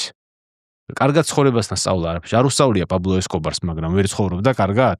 კარგად ცხოვრებას მიზახის ცხოვრების ხარისხს თორე ხა კარგს ზოგი კარგს ეძახის და ცუდს სხვა რაღაცას, ხო? მე ვიძახი ცხოვრების ხარისხს. მე როდესაც საბჭოთა კავშირი დაიგრა, ყველა იყო ესეთი, რომ აკადემიკოსები აღარ ფასდებიან. და მაგ ადამიანებს ვერ უხსნიდი, რომ ადამიანის შრომა ფასდება იმის მიხედვით, თუ რა ღირებულებას ქმნის იმ გარემოში, სადაც არის. და აკადემიკოსები იმ გარემოში ღირებულებას აღარ ქმნიდნენ ეკონომიკისთვის. მაგას ვერ აუხსნიდი, ხო? იმიტომ რომ ის ადამიანები გაიზარდნენ იმისთვის, რომ მარტივი სამართავები ყოფილიყვნენ, ბოტები ყოფილიყვნენ. და ეს უკვე თავისუფალი ადამიანების ქვეყანა იყო. და ბრაზდებოდნენ, როდესაც ქუჩაში პანებს რო ეძახდნენ ეგ ადამიანები, დიდ ფულს შეულობდნენ, მაშინ როდესაც პროფესორებს რომ ეძახდნენ, ეგ ადამიანები სიღარიბეში ირჩობოდნენ. არა და ეგ ლოგიკური კანონზომიერება იყო. იმიტომ რომ ის აკეთებდა იმას, რაც ფულს შეულობდა და ეს აკეთებდა იმას, რაც ბავშვობაში ასწავლეს. ხო? ხო, თუმცა ფორმაცია შეიცვალა და ჩამოინგრა ფაქტიურად სხვა გარემოსთვის და სხვა ეკონომიკური წყობისთვის აღზარდეს და სხვაში გაუშვეს. ეგ დაახლოებით იგივეა, რომ ჭადრაკზე შეიყვანო ბავშვი და მე რინგზე შეაგდო. დაულეწავენ თავყბას. არა და ეს უბრალოდ მე ჭადრაკის მოთამაშე ვარ, IQ მაქვს 170, შენ როგორ ბედავშე ვიგინდა რა რომ მირტყავ, მაგრამ 30 IQ-იანი კინის მუშტებიანი ტიპი დაუნგრევს თავყბას, ხო? ეგ მოხდა. დაუბრუნდეთ წერტიელს გავიგე. ეს შიმშილის გზნობაც გავიგე, მანუ რომ აი ესეთი და ობსესია რაღაცის გაკეთების ეგეც გავიგე. გაიშვა ქარო. როგორ შექმენი პირველი ეტაპი? ხა სტარტაპი ვინ ყავდა მე წაკითხული მაქვს სტატიაში რომ პირველი ფინანსური ინვესტიცია მოიზიდე მაშინ შეიძლება ეს პირველი პერიოდი მოყვე და რა გამოწვევები ქონდა და რა გაკვეთილები გამოიტანე აი ამ პირველი სტარტაპული ფაზიდან მოგლედ რო გავუშვი თავიდან თვე ნახევარი დავრბუდი მანქანებს ვაკეთებდი მე თვითონ ერთი დღე მანქანას ვაკეთებდი მეორე დღეს მარკეტინგს ერთი დღე მანქანას მეორე დღეს მარკეტინგს მანქანას ვაკეთებდი რო გულისხმობ მიქხავდა ხელოსნოთა მაგას გულისხმობ ხო ავტოასისტენტი მე ვიყავ შენ თვითონ იყავი ავტოასისტენტი yes პირველი თვე ნახევარი რა იყო ეგეთი ეს რაღაც ხელოსნები როგორ შეარჩიე პირველი ნაკადი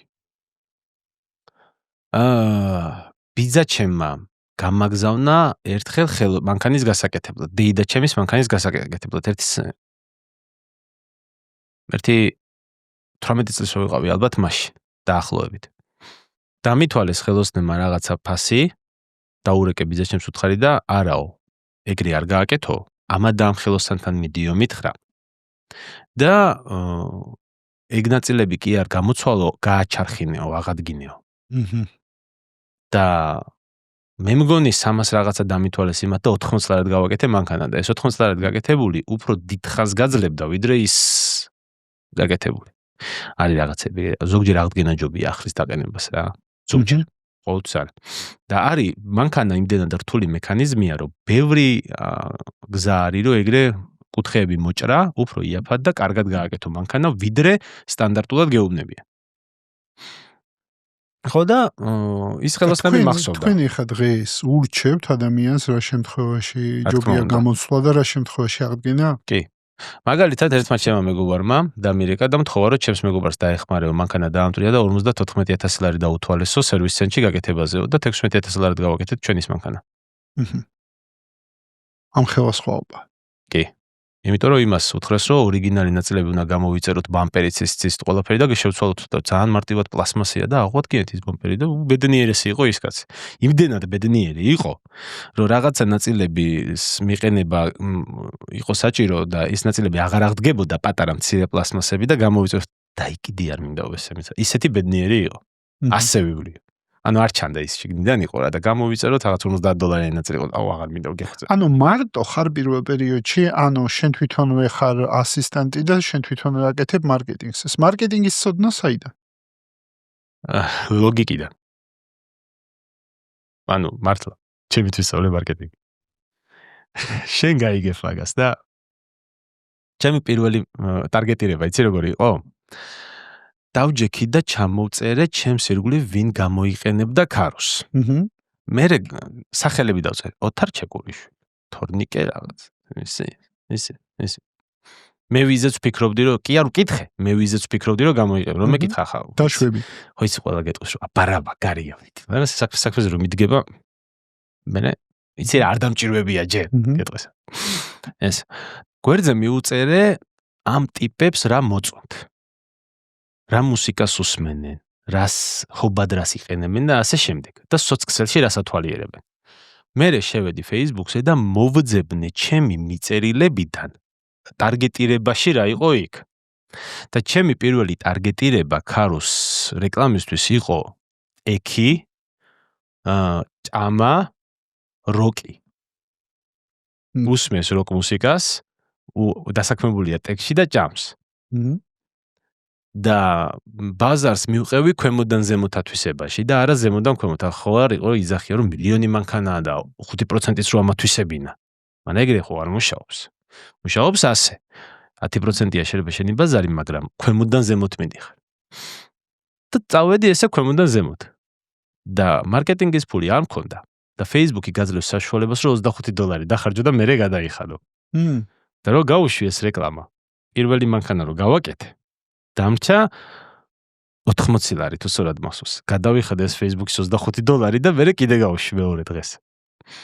თავიდან ჩემი კლიენტები სულ ტექის ხალხი. და ესე რა მეგობრის. და მაშინ წავიკითხე ნიკა ხურდიანის დამსახურება ესეც 2 წლით ადრე 2016-ში ნიკა ხურდიანი იყო ტექნოპარკში სტუმრად. და გვირჩია წიგნი Purple Cow. იისფერი ძროხა.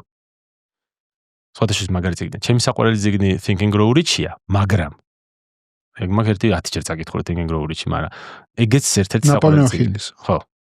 ეგეც ერთ-ერთი საყვარელი წიგნი. და ეგ წავიკითხე და იქ ხო იცი როგორ ხსნის, რომ early adopter-ის ნიზერები და ასე შემდეგ და ეს რო ავარჩიე, ესეც გავითვალისწინე, რომ ტექში მეთქე. ტექის ტიპებს, აი დეველოპერებს და ასე შემდეგ რა. ავარჩიე და ყველაზე მეტად ვინც ის ოთარი შეგულის ჩემი ზვაგაცია რა. ეგ შეეფერებოდა ყველაზე მეტად early adopters-ს, ევასება რომ ეს ახალ რაღაცას გააძრობდა და გეუბნებოდა. ნახე რა გავაძრე და ეგ მაგათთვის არის თვითრეალიზაციის საშუალება საზოგადოებაში, ყველას ჩვენი გვაქვს, ხო? ხო და ამ ტიპებს დაუმისნე. და ამათ ევასებათ მაგრად ეს ლაპარაკი, რომ ნახე რა ვიპოვე და ყველას უყვებია. და მოვარტყი რა. წავიდა. მე ახლა რო წავიდა, მეორე ეტაპზე ამას ჭირდებოდა ხელშეწყობა. ანუ ამას კი უნდა რომ სხვას მოუყვეს, მაგრამ როგორ მოუყვეს? ამას ყველას თხოვდი, რომ ხო და თან კიდე სანამ სხვას მოუყვეს რაღაც ხო უნდა მიცე მოსაყოლე. დილით ვყიდულობდი ხოლმე 2 ყავას, როდესაც შეკვეთაზე მევდიოდი. ყოველთვის. თავიდან შეიძლება 1-3 შეკვეთა არ მიყიდია, ვერ მოვტვინე, მაგრამ მე დავიწყე. ერთს ამერიკანოს და ერთს კაპუჩინოს. მივდიოდი და ვეუბნებოდი კლიენტს, რომ მე ორივე მიყვარს. შენ რომელიც გინდა ისა იღე და მეორეს მე დავი. მე ორივე ერთნაირად მიყვარს. ხო ხტები და ის ამას ყიდულობდა და მოსაყოლი მივეცი. ანუ ტიპი რომ მოგეუნება წავალ მანქანას გავაკეთებ, მოგიყვან და იმას ვიზავ რა ქვია. წავიყო შევაკეთებ და გიბრუნებ. ხო ხტები? აი მარა მაგას რო აკეთებს, ოკეი, გააკეთა მე რა, მაგრამ ყავა რომ მოაქვს, მანდ ხო უკვე გემართება, ხო გემართება. всё, მოსაყოლი ყავა მომიტანეს ბიჭო. აი ყავი თავიდა, ტიპი მანქანის გასატარებლად წავიდა და ყავი დაბრუნდა რა, ხო ხტები სამსახურში. ეგ არის.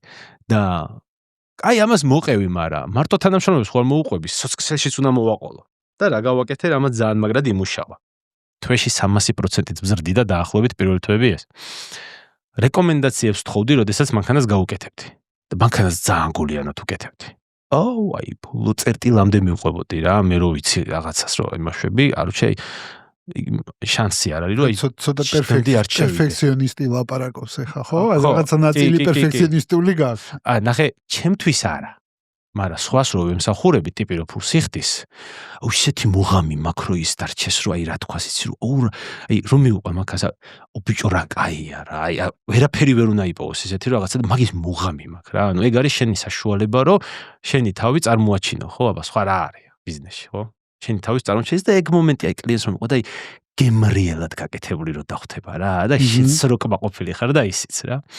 ეგ ხო უნდა დაგრჩეს. და მაგას აი გემრიელად ბოლომდე ვაკეთებდი რა. სულ დაგეშვები, როცა კლიენტს მოსაყრების შანსი არის, რომ ეგრე არის. ეს ყავების ტრადიცია დღემდე გაქვს? აგიხსნი ხა როგორ მაქვს, მაგდამდეც მივა. ხო და ეს რომ მივიტანე, კაროჩე და მე გავაკეთე ეგეთ რაღაც რეკომენდაციას რო ვთხოვდი, აუცილებლად მიწერდნენ ისე კარგად უკეთებდი. გამიგე? ამ რეკომენდაციას ვიღებდი. იმაში რა ქვია, PowerPoint, Photoshop-ი არ ვიცოდი და PowerPoint-ში ვაკეთებდი, FreePic-დან ვიღებდი ავატარს, რომელიც გავდა ჩემს მომხმარებელს, გვერდზე უდევდი თავის მანქანას და მის რეკომენდაციას და უდევდი. ოღონდ ისეთ ავატარს ვიღებდი, რომ მე ჩემს მომხმარებელს უყურებდი, რომ ვაკვირდებოდი, როგორი ტიპის თვითონ უნდა რომ ყოფილიყო, ეგეთ ტიპს ვიღებდი რა. შეიძლება თვითონ იმას ძალიან ამსგავსებოდა, მაგრამ ისეთი ტიპაჟი მომქონდა, როგორც თვითონ უნდა რომ ყოფილიყო რა. ამითი პრაქტიკულად იცილებდი თან ვალდებულებას, რომ შეთანხმებულიყავი მასთან, რომ მის რეკომენდაციას გამოიყენო. ანონიმიზირებულ ტესტიმონიალებს ვაკეთებდი, რომელსაც მე ისინი სიხარულით აზიარებდნენ. ცნობდნენ თავის თავს და აზიარებდნენ. რა თქმა უნდა, რეკომენდაციას ხო ცნობდნენ და ამას რომ აკეთებდნენ იმდენად გავარდა ეს, რომ თუ ვინმეს ამ ფოტოს დადებას დაუგვიანებდით Facebook-ზე, წერდნენ და გვეკითხებოდნენ, ჩემი რატო არ გააკეთეთ. პირველი 3 თვის განმავლობაში ეს 300%-ით გზრდიდა. თვეში 300%-ით კუმულაციურად. თვეში 300%-ით რო იზრდები, ჯერ კიდე მარტო ხარ, თუ უკვე რაღაც პირველი გუნდია. არა, მარტო ვარ, ის გუნდი სად არის გუნდის არ საშუალება. არსებობს ჯერ გუნდი. არა. მარტო ვარ, ვეღარ ვარჯიშობ, თვალები მაქვს ჩასესხლიანებული, ტელეფონი სულ-ხელში მიჭირავს, კოლებს მე ვპასუხობ, შეკვეთებს მე ვანაწილებ, ყველაფერს მე ვაკეთებ. მესამე თვეს შემომეშველა უკვე ერთი თანამშრომელი. იწყება მეორე ეტაპი, მარტო გამოსვლიდან ეტაპი. კი. უყურებ ჩვენ პოდკასტს. არ დაგავიწყდეს, გამოიწერე არხი, დაალაიქე, დაგვიტოვე კომენტარი და გვაჩვენე, რომ მოგწონს რასაც ვაკეთებთ. იცი რა კითხვა მაქვს შენთან? აი იმ ეტაპთან დაკავშირებით, როდესაც უნდა გადახდე. ნუ, შენ შემთხვევაში მარტივად იყო საქმე, საკმაოდ მოდი ესე ვთქვათ, გამომწვევ სიტუაციაში იყავი შენ, მოგივიდე იდეა, გადახდი და გააკეთე. უამრავი ადამიანი არის, რომელსაც აქვს ბიზნეს იდეა. და ვერ ბედავენ, რომ გადახდნენ. ზოგი, იმიტომ რომ იდეაში ეჭვეპარება, ზოგი, იმიტომ რომ ხო იცი, სამსახური მაქვს, სტაბილურობა მაქვს, კრედიტს ვიხდი, ბავშვების სკოლას ვიხდი, როგორ გადავხდი. აი მან რაღაცნაირად აი ამ მაგ წერტილში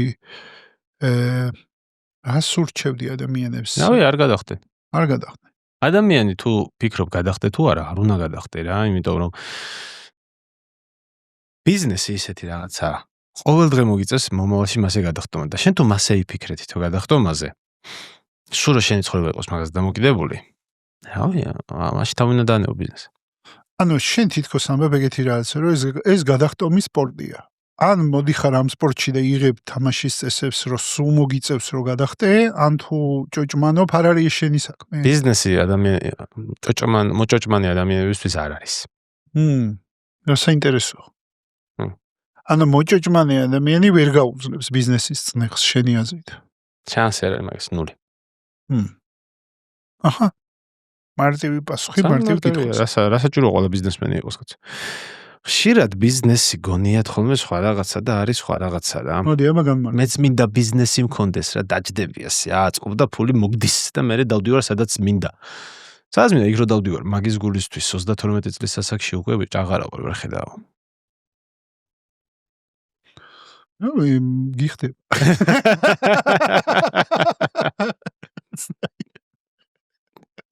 სხვა გამოსავალი იყო.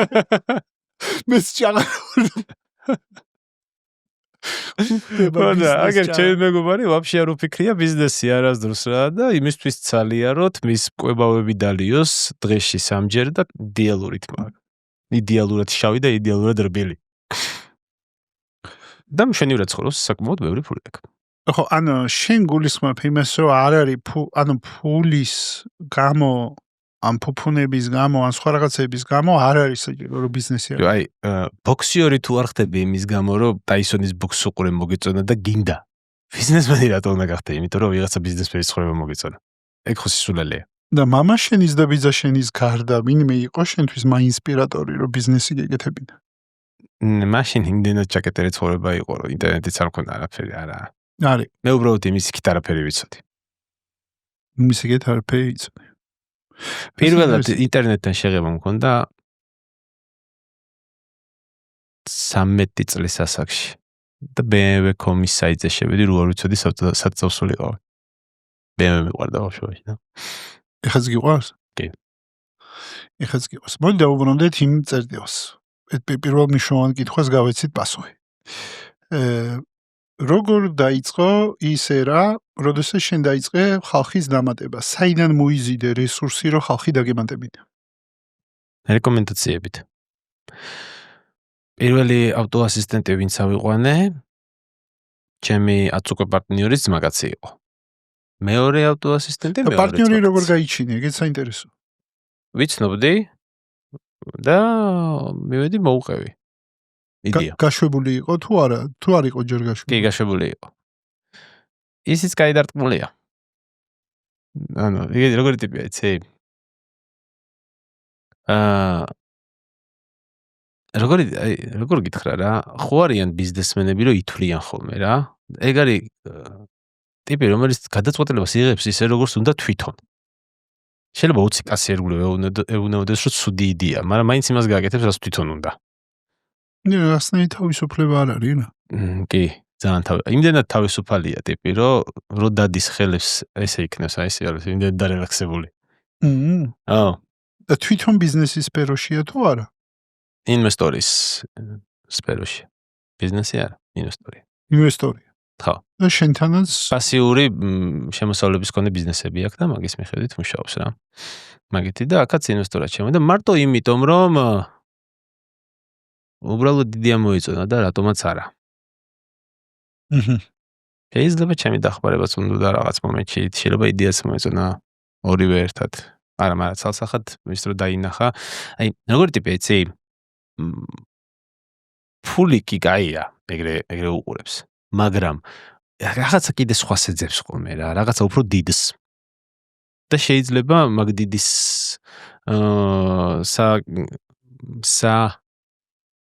სასარგებლოდ მიიღოს გადაწყვეტილება და არა ფულის. არ არის ფულისტი რა, იმენაი ფულისტები რო არიან, ხო? არის ზოგი რო ფულისტია და ფულის გულისთვის ერთმა ჩემანაც რომ ამიხსნა ერთხელ.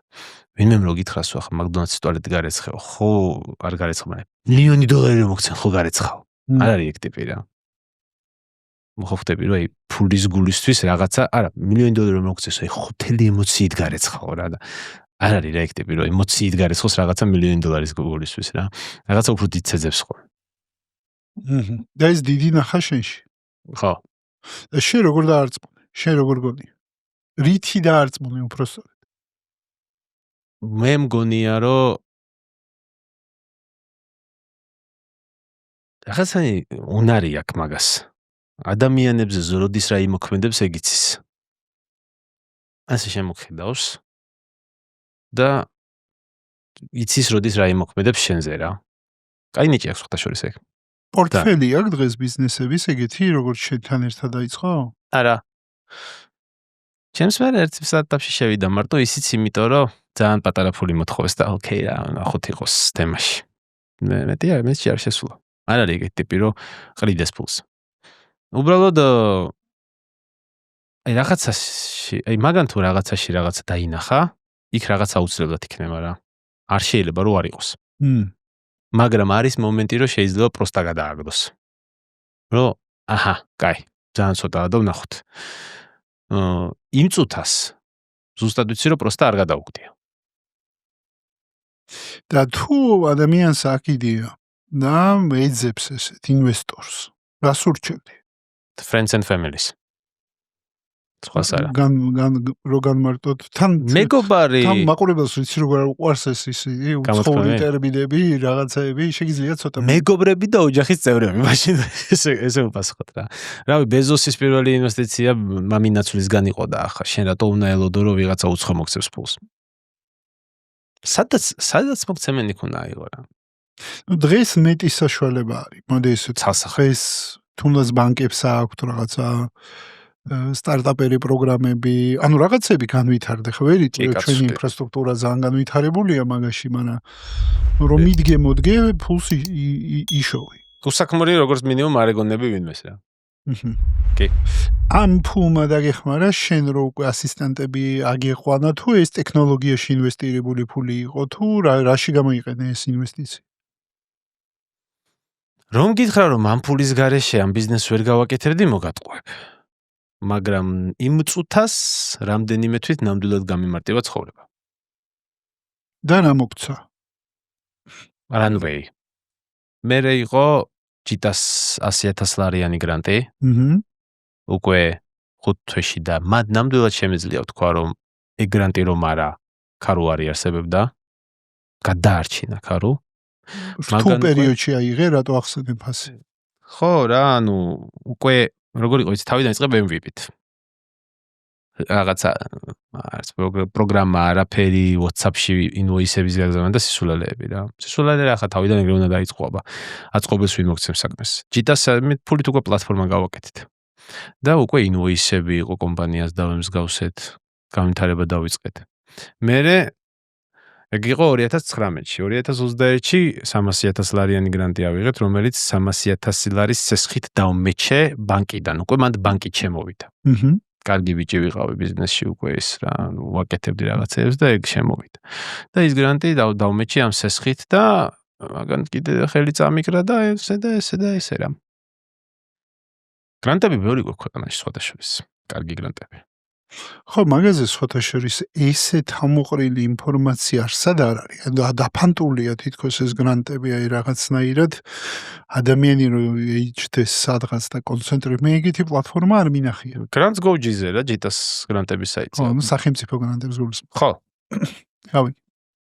თუმცა ეხა angel investor-თა კლუბიც არის, რაღაცები არის, ხო? კი, რაღაცები არის. რაღაცები გამოჩნდა ეხა ბაზარზე. მაგითო ვიზახი რომ ხო. განვითარდა იმ დროიდან, იმ 7-8 წლის წინ რო დაიწყე, მაგ დროიდან რაღაცები გამოჩნდა. ძალიან, მეტი ძალიან. საშუალებები არის. კი. იცი რა მითხარი, რანაირი კულტურა, კორპორაციული კულტურა არის ქაროში? მოტივაცია ახსენე შენ, ეგ მნიშვნელოვანი კომპონენტია, რომ კონტროლის მაგივრად არის მოტივაცია, კიდე როგორ დაახასიათებდი კულტურას? არ ვიცი მაგას რამე სახელით უქვია. ნიკას კულტურას დავარქვევდი მაგას რა, ну ალბათ. როგორ აი რაღაცა agile-ით რაღაცებით მუშაობენ, აი არაფერს ეგეც არ ვიყენებთ რა. სადაც ვხედავ, რომ რაღაცა საჭიროა, იმას ვაკეთებ ხოლმე რა. ნახე რას გულისხმობ. ჩემი ერთი ძალიან კარგი თვისება რაც მაქვს ბიზნესში არის რომ ადამიანების ესე გადაადგილება და სწორ ადგილებზე დასმა შემიძლია კარგად ძალიან. და როდესაც რაღაცა პრობლემა არის სიტყვაზე ან რაღაც საქმეა გასაკეთებელი, მე კი არ ვცდილობ გავაკეთო. სწორ ადამიანს ვეძებ იმ საქმისთვის. მივცემ შანსს, შევხედავ, თუ მაგრად მუშაობს ვაკეთებინებ, თუ არა და ვცვლი. აი, ორი კითხვა მაქვს ავტომატურად. გისმენ. როგორ ეძებ და მეორე, როგორ აფასებ?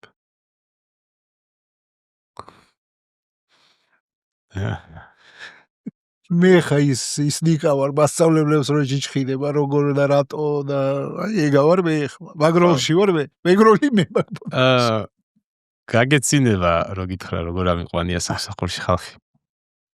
ხო მუშაობს? კი. ხო და ეგ არის იდეალურად. ხო და მომიყევი. 5 თეთრიას ვაგდებ ხოლმე, როდესაც ორ პერსონამდე დავდივარ და ის წვეთს რომელი ავიყვანო. როგორ კიდე ერთხელ გამოვტოვე? ორ ვარიანტამდე დავიდე მთავარია და მე 5 თეთრიანს ვაგდებ. და ეგრე აკავს ადამიანი და გიმართლი. ჯერ არ გამომაზია. არც ერთხელ. ვიცი და რა სენდობი ამ სახლიც ეგრე ვიყიდე. სადაც მე სახლი ვიყიდე. ორი სახლი იყო დარჩენილი. ზუსტად ერთი და იგივე კვადრატულობა, ერთი და იგივე წყობა ოთახების, ერთი იყურებოდა დასავლეთით, მეორე სამხრეთ-აღმოსავლეთით. მე მაშინ აზრზე არ ვიყავი, რომელი ჯობია. და მე ზოგადად ძალიან კარგად მაქვს გააზრებული, რომ ბევრი რაღაცა არ ვიცი. და როდესაც გადაწყვეტილებას ვერ ვიღებ, აი ეს რატომ კითხვები რო დამრჩა და პასუხს ვერ ვცემ. მაგ მომენტში რო არ ვიცი რომელი ჯობია, რატომ? მაშინ ხვდები რომ არის რაღაცა ინფორმაცია, რომელსაც უკვე ვეღარ ვფარავ. და თუ სწრაფად ჭირდება რომ გადაწყვეტილება მივიღო და მე მაშინ სწრაფად ჭირდებოდა რომ გადაწყვეტილება მივიღო, იმიტომ რომ სახელმწიფო პროგრამა მთავრდებოდა იმ სუბსიდირებული სესხების კოვიდის გამო. ავაგდა 5 თეთრიანი. ამოვიდა სამხრეთ-აღმოსავლეთის სახლი. და როგორც აღმოჩნდა, თბილისში ქარი დასავლეთიდან უბერავს და ჩვენს კომპლექსში დასავლეთით ვისაც აქვს სახლები, ფურს ამატებენ და ცვლიან სამხრეთ-აღმოსავლეთის სახლებზე, იმიტომ რომ იქით ფანჯარას ვერ აღებენ, ღამე ისეთი ქარია და მე ქარს საერთოდ ვერ ვგზნო. ხო. და უბრალოდ ეგ არის რა, სამყაროს ვენდობი. ინდობი სამყაროს. ჯერ არც ერთხელ არ გაუმაზია და რა გითხრა ხა. მის ხელშია ისე და ცხოვრება და ვისღა უნდა ენდო მაგაზე უკეთეს. აი ზუსტად. იცი რა მაინტერესებს და აი ასე იღებ მნიშვნელოვან გადაწყვეტილებას კომპანიაში? თუ ორი რაღაცას შორის უნდა გავაკეთო არჩევანი ხო? და თუ არა? თუ არა, მაშინ უბრალოდ ავდგები ვაკეთებ და ნახულობ მე რა მოხდება. აი შენ რო ახსენე რომ ნიკას კულტურა, ეგ ძალიან მნიშვნელოვანი რაღაც არის. ანუ დღეს როდესაც აღარ ახარ მარტო. სადღაც 80 ადამიანია ხო? 80. 100 მეტიც უკვე. 100 მეტი უკვე? ოკეი. ანუ 100 მეტ ადამიანს გაცდი. აი ის კომპანია რომელიც შენ შექმენი და რომელთაც მარტო აკეთებდი თავის დროზე დღეს 100 ადამიანს ასაქმებს და ნუ რა 100 ოჯახს ინახავს. მოდი ესე ვთქვა. როგორ ახერხებ შენარჩუნებას DNM-ის და თუ შტიეს DNM-ი შეგიძლია დამისახელო ეგეც საინტერესო იქნება და როგორ ახერხებ DNM-ის შენარჩუნებას, როცა კომპანია ზრდაში. DNM-ს გულისხმობ, რომ არ დაიკარგოს ის იდეა, რომელიც მიდევს და რომელიც მოხმარებამდე უნდა მივიდეს.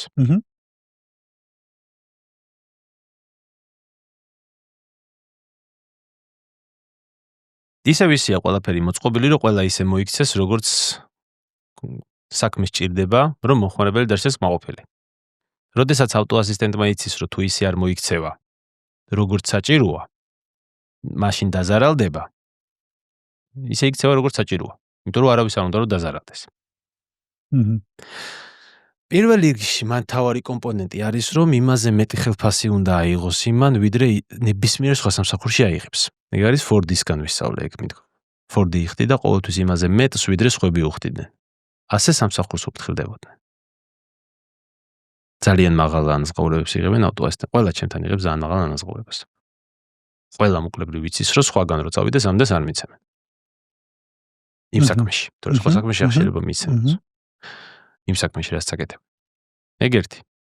მაგას უნდა მოაყოლო მე, ანუ ღირებულება უკვე შეუქმენი ადამიანს, რომლის დაკარგვაც არ უნდა. მაგას უნდა მოაყოლო მე მკაფიო წესები. რა უნდა დაიცვას, რომ ეს შეინარჩუნოს. ეს წესები რაში გადატანილი? შინაგან ნაწილში მომხმარებლის მომსახურების. რომ ფოტოები უნდა აუტვირთოს პლატფორმაზე, კომენტარები უნდა მიუწეროს, ყველაფერი უნდა იყოს გამჭვირვალე, არაფერი არ უნდა დაუმალოს. და რაც ყველაზე მნიშვნელოვანია, არასოდეს არავითარ შემთხვევაში მომხმარებელს არ უნდა მოატყუოს. ნახე?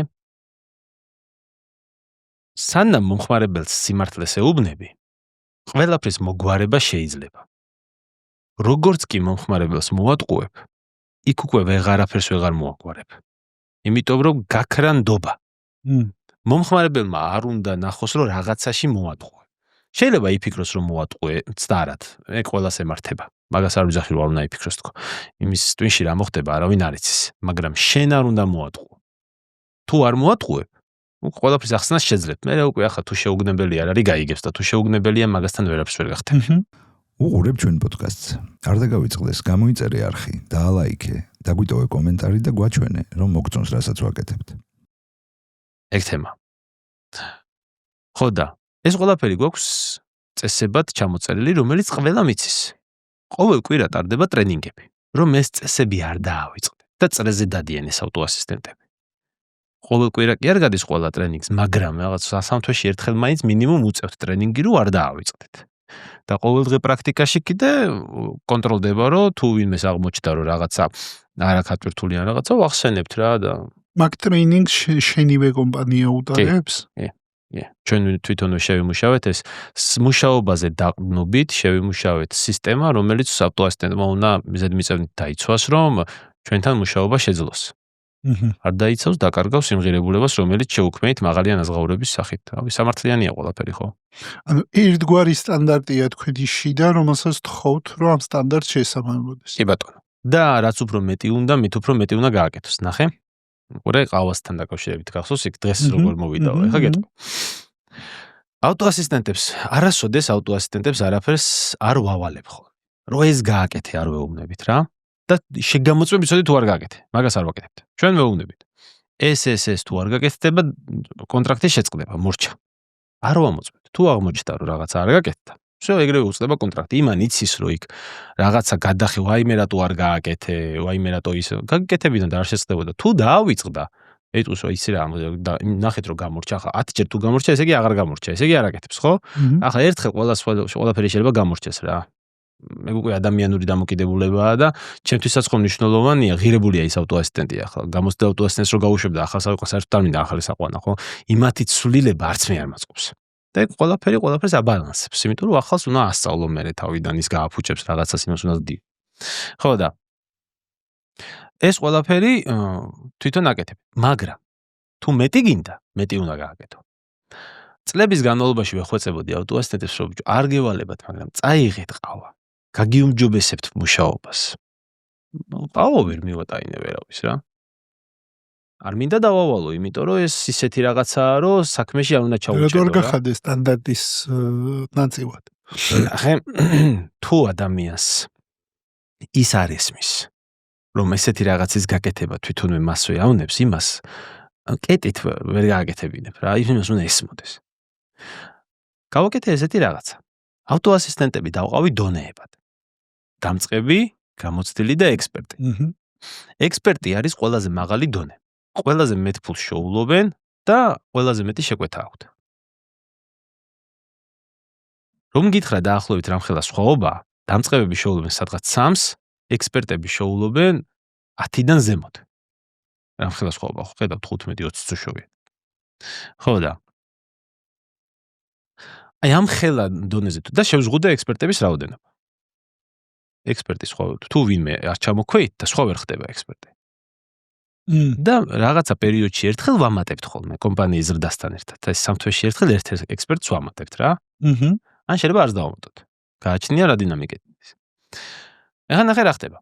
ყველას უთხარი რომ თუ გინდა გახდე ექსპერტი, ყველა 12 საათამდე მისულ შეკვეთაზე უნდა გამოაგზავნო ფოტო რომ მიიტანე 2 ყავა. არა, უბრალოდ მიიტანე ყავა. და თუ გინდა 2 მიიტანე, ურჩევთ რა, მიიტანე ყავა. და მაშინ გახდები ექსპერტი. ვისაც უნდა ექსპერტობა, მეტის ის პრეტენზია ვისაც აქვს, ის ყიდულობს და მიაქვს. და ექსპერტებს ყველას ევალება რომ მიიტანონ. ერთი დღეც რომ არ მიიტანონ, ჩამოქვეითდებიან. ჩამოლაბორანტება მოხდება. ასე ვთქვათ. მოხდება. შე და აქვთ ყავა. აქ ნახე უკვე შეიცვალა რა. და აქ ავტოასისტენტებში გაჩნდა მე ასე ვთქვათ ელიტარული ჯგუფი. რომელშიც გაწევრიანება ველას უნდა. ზოგი ბედავს და იძახის რომ მინდა და შრობობს ამისთვის, ზოგი ვერც ბედავს და იძახის რომ აი ადრათ მინდა ეხა ეგრე იძახია. არა და სინამდვილეში რა თქმა უნდა ყველას უნდა. ვის არ უნდა მეტი ფული, 2 და 3 მეტი ფული. ხო? მაგრამ ნუ არ აღიარებენ. სად მოსრიალდი ბიზნესში ყველაზე მეტად?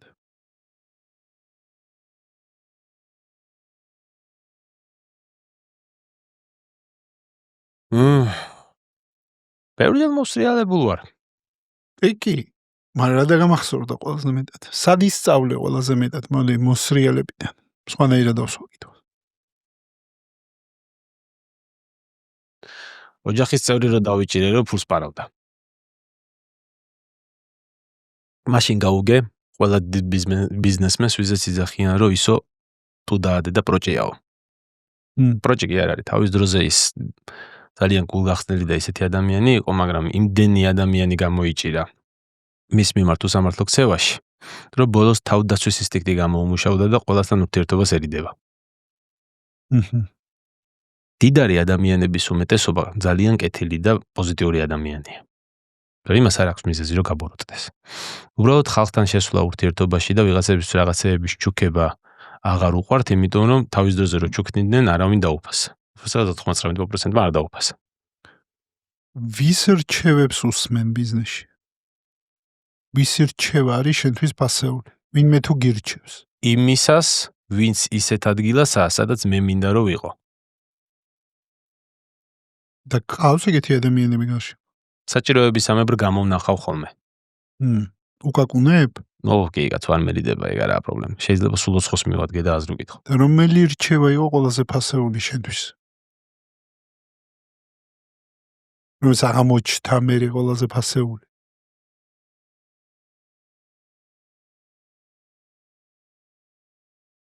არ მიფიქრია მაგაზე. აი, ბევრი რჩევა სხვადასხვანაირად პასეული იყო.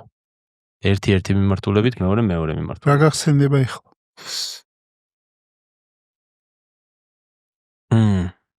ერთმა ადამიანმა მომცა ერთი ასეთი რჩევა. ადამიანს როცა ეხმარებიო, იმასო მადლიერების გზნობას კი არ უჩენო. პროტესტის გზნობას უჩენო. და ეგ კარგად დაიმახსოვრეო, ესე მითხრა. შეიძლება ერთხელ დაეხმარო და ის გააბედნიერო და მადლიერი იქნება, მაგრამ თუ ხშირად მოხდება ესო, ის უკვე იმას კი არ იფიქრებს, რა კაი კაცია როგორ მეხმარებაო. იმას იფიქრებს, ამას რო აქ ამდენი საშუალება რომ მე დამეხმაროს, მე რატო არ მაქვს და გაბოროტდებაო.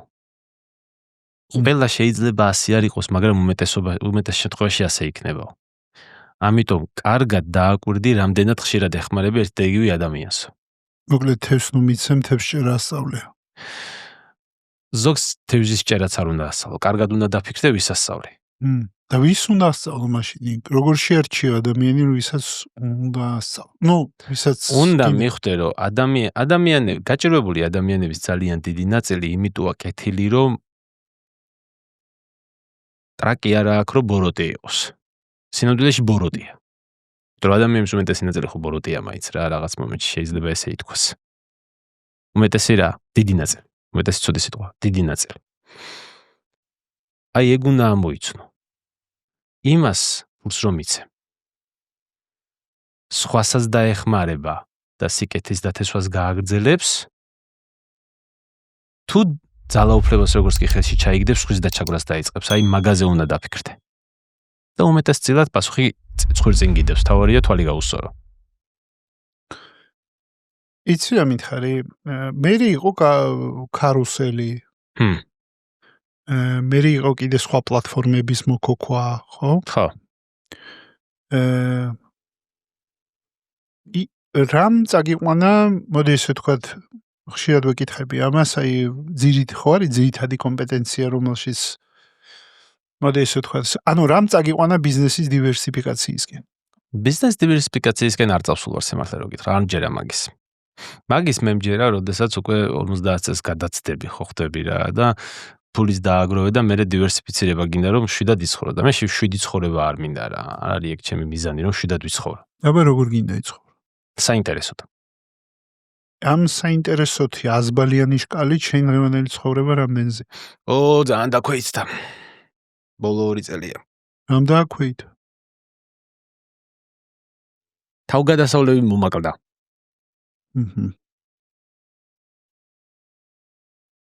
რა თავგადასავალი? დაგროვებით პერიოდზე ვიყავი გადასული შარშანდლიდან. შარშანდა წელს, ანუ ერთ წელს რო იძახიან, მე ორს ვეძახიან, იმიტომ რომ შარშანდა სხვა იყო და წელსაც რა.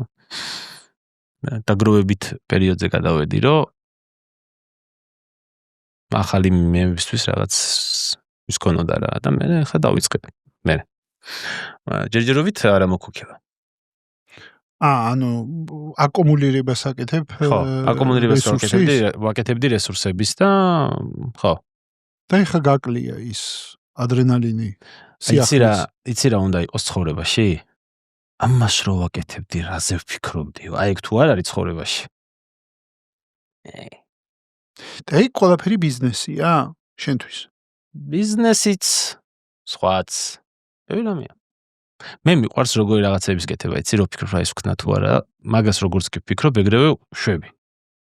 შეიძლება პრობლემამდე მიმყოს და ბევრი მეძახის რომ გიჟი ხარ, ან იდიოტი ხარ, ეგრემ გააკეთებინა, რაღაც ეგეთი ცუდკობს შენაურებს, მაგრამ იცი რა არის საინტერესო? ძალიან მარტივია მსჯელობა რაღაცა რომ მოხდება მერე. სანამ მოხდება, მანამდე საერთოდ ხო სხვა სურათია. არავინ არ იცის მომენტში როგორ მოიქცეოდა რა და მე გამბედაობა მეყო და მოიქეცი მასე. ვიღაცას არ ეყო და წვირი რო წამომტრია უხარია რომ წვირი წამომტრია, იმიტომ რომ თავისი იდეის ვალიდაცია გაატარა. შიშარა კი არ ვარ. გვიანი ვარ, ეგ ვარ გავაკეთე. ნიკა შენ ძალიან აქტიური ხარ კომუნიკაციაში. ანუ ფაქტიურად პირად ბრენდს მართავ. შემიძლია ეგრე ვთქვა, შენივე ბლოგით, შენივე აქტიური კომუნიკაციით, რავი ხა აბსკროლე, ჩავსკროლე, ნიკა ვარ და ვინახო, თითქმის დღე არ გადის. ანუ ძალიან საკმაოდ აქტიურად ხარ. და აქ გამიშთა კითხვა. თითქოს დახტა ვხედავ. მოდი ნიკას ცხოვრებას ვხედავ მანქანა, სამსახური, ძაღლი, არ ვხედავ გოგოს, არ ვხედავ ბავშვს, არ ვხედავ რა არის. ანუ დავინტერესდი, ანუ ძალიან კონცენტრირებული ხარ ბიზნესზე. და მაგიტო არ ვხედავ თუ ის შენი private life-ია და უბრალოდ social media-ში არ ჩანს. მე წინააღმდეგი ვარ ზოგადად პირადი ცხოვრების სოციალურ მედიაში გამოტანის. ძალიან. თორე იმდენი რაღაცა ხდება უკან. ეგ რო ყველაფერი სოციალურ მედიაში გამოვიტანო. ვაფშე სხვა რაღაცა უნდა იყოს ჩემი ცხოვრება რა, ჩემი ცხოვრება. მე აი ძალიან არ მიყვარს პირადი ცხოვრების სოციალურ მედიაში გამოტანა. ეხლა მე ის რომ აქ რა ქვია, წავედი, ეს გავაკეთე, წავედი, დასაცმელი ვიყიდე რაღაც. ურთიერთობაში ეს მოხდა რაღაც ხო არ დავიწყებ, არ მეყვარს. პირადი ცხოვრებას, იმიტომ ქვია პირადი ცხოვრება, რომ ის უნდა იყოს პირადი ცხოვრება რა. ყველაფერი სოციმედიისთვის არ არის. და იმდენად უკვე აიქ არის, აიქ არის. ესეთი ბარათი წარგეუნეოდი, ბარათი მაქვს, რომელსაც რო დავადებ, სოციალურ მედიას ბლოკი ეხსნება და შევდივარ. რო დავადებ, იბლოკება და ვეღარ შევდივარ. დას. ანუ ლიმიტი დაიწესე? კი, მანქანაში დავს ბარათი. თუ სოციალურ მედიაში შესვლა მინდა, უნდა ჩავიდე მანქანაში, დავადო ბარათი, 1 საათით მოხსნე, 1 საათი ვარ. იმალა სამსახურისთვის ხო ჭირდება იმ სოციმედიაში რო იყო. ხალხი ყავს, რომელიც უკვე მაგას ქარუს და რაღაცეებს იმაშობა, TikTok-ებს და რაღაცეებს დებს რა და მე Instagram-ზე და იმაზე უკვე საერთოდ აღარ ვარ აქტიური რა. როგორც კი ეს ბარათი ჩამომივიდა, აი როგორ ველოდებოდი, იცი? აი უკვე აი ტელეფონს ხელში რო ვიღებდი, მე ზიზღებოდა. Nokia-ს ტელეფონი ვიყიდე, ფარნიანი 100 ლარიანი რაღაცა და იმით დავდიოდი. პროსტა WhatsApp-ი რო არ ქონდა, მაგან გამჭედა. და მე მივაგენი მაგ ბარათს. და всё რა, დავრელაქსდი რა. ანუ აი მომეშვა. კაროჩე. და ეხა უკვე ბევრად უკეთესად გძნობ თავს რა. უფრო private გახდა ყველაფერი და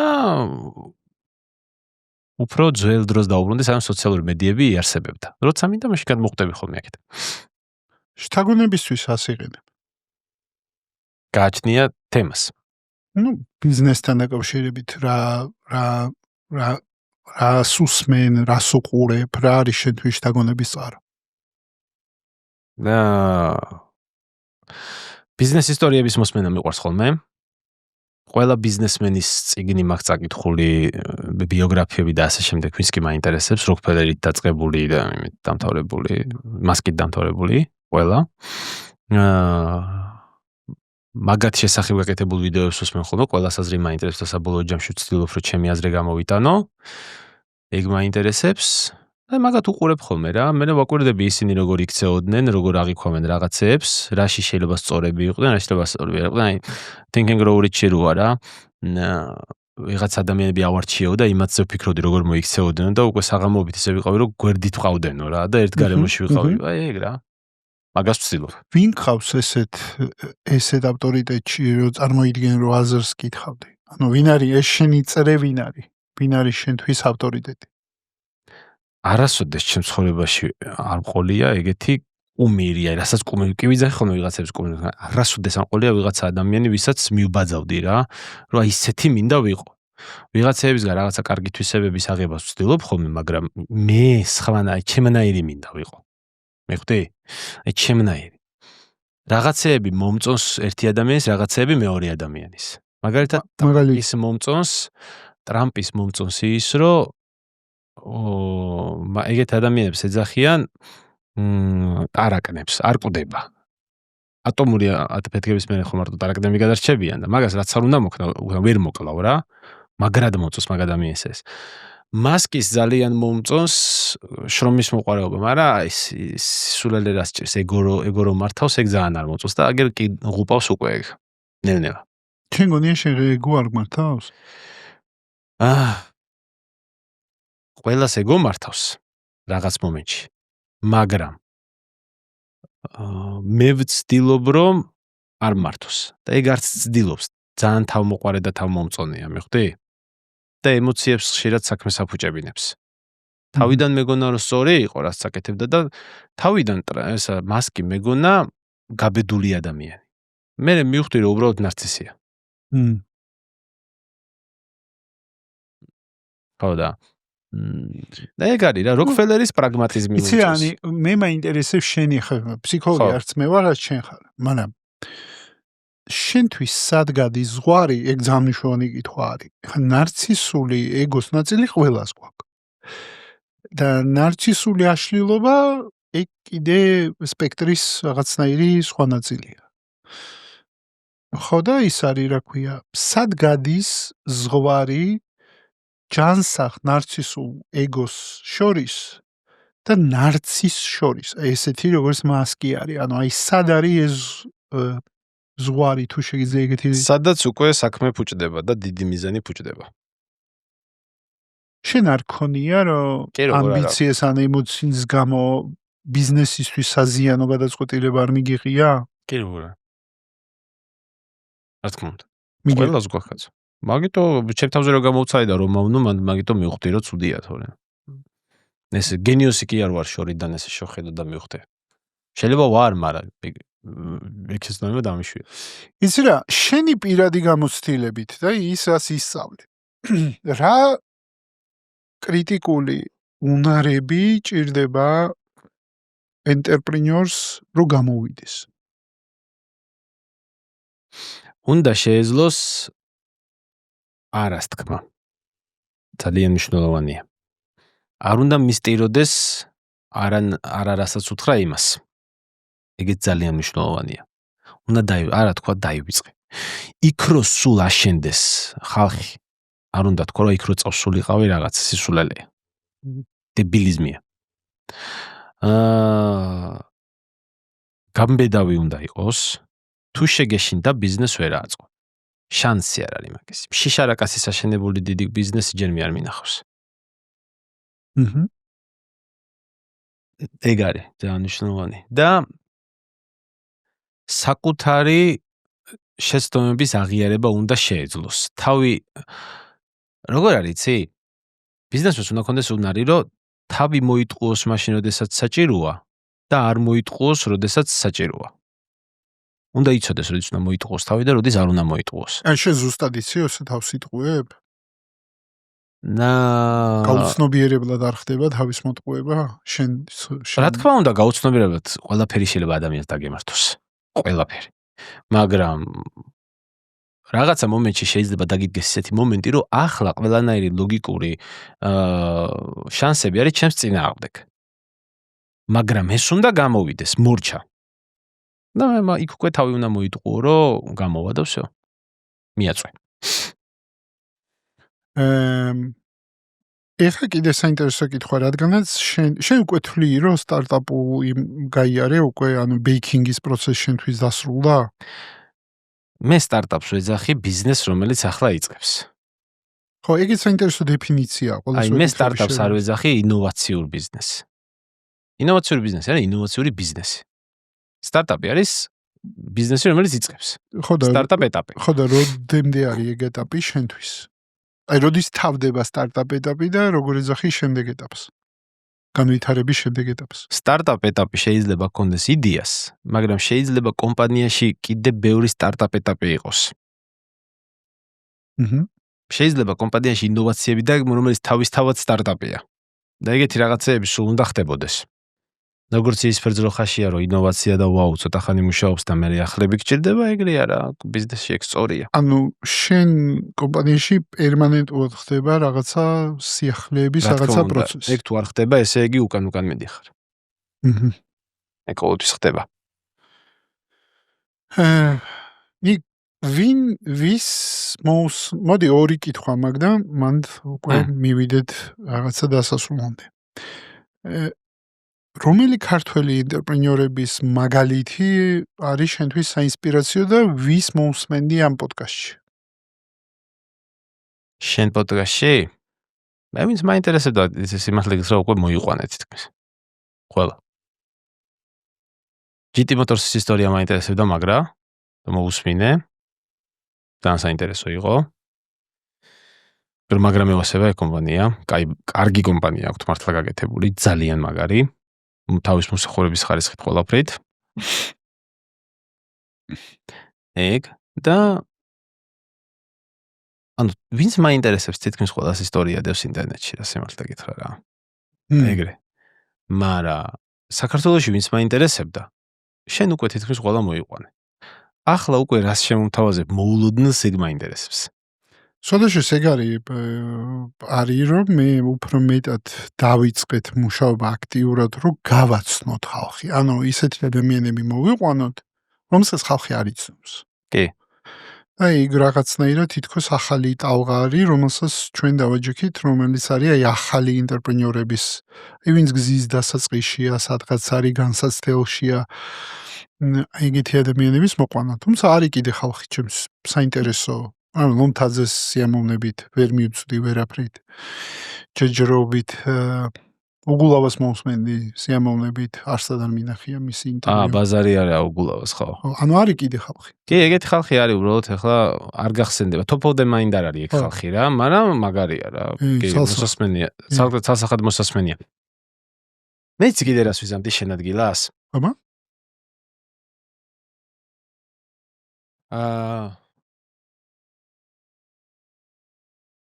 მოვიყვანდი როგორ ტიპებს, იცი? აი, ორ ტიპს მოვიყვანდი, დავსვამდი და ერთმანეთთან ვალაპარაკებდი, თუ გამომივიდოდა.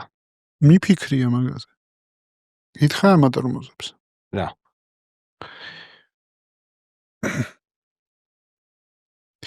ჯერზიდი ორი ტიპი მან უკვე ჯოშმანია ჩემი, ეს ორი ტიპი CEO უნდა იყოს თუ ოუნერი. მე მაგალითად შენ ადგილას მოვიყვანდი გამოცდილ მას რა ქვია ხანში შესულ ბიზნესმენს და დამწყებს, რომელიც უკვე იმდენი ხნის დამწყებია, რომ ბევრი შეცდომა დაუშვა და იმასთან კითხვები აქვს. საკმარისი მასალა აქვს. ხო, რომ ამას 1 წლის დაწყებული რო აქვს, მასეც არ არა, 1-5 წელი რო აქვს და ბევრი კითხვა რო დაუგროვდა, ბევრსაც რო პასუხი გაცა, ბევრი რო დაუგროვდა რა და ეს კითხვა რო ვინმეს უნდა კითხოს.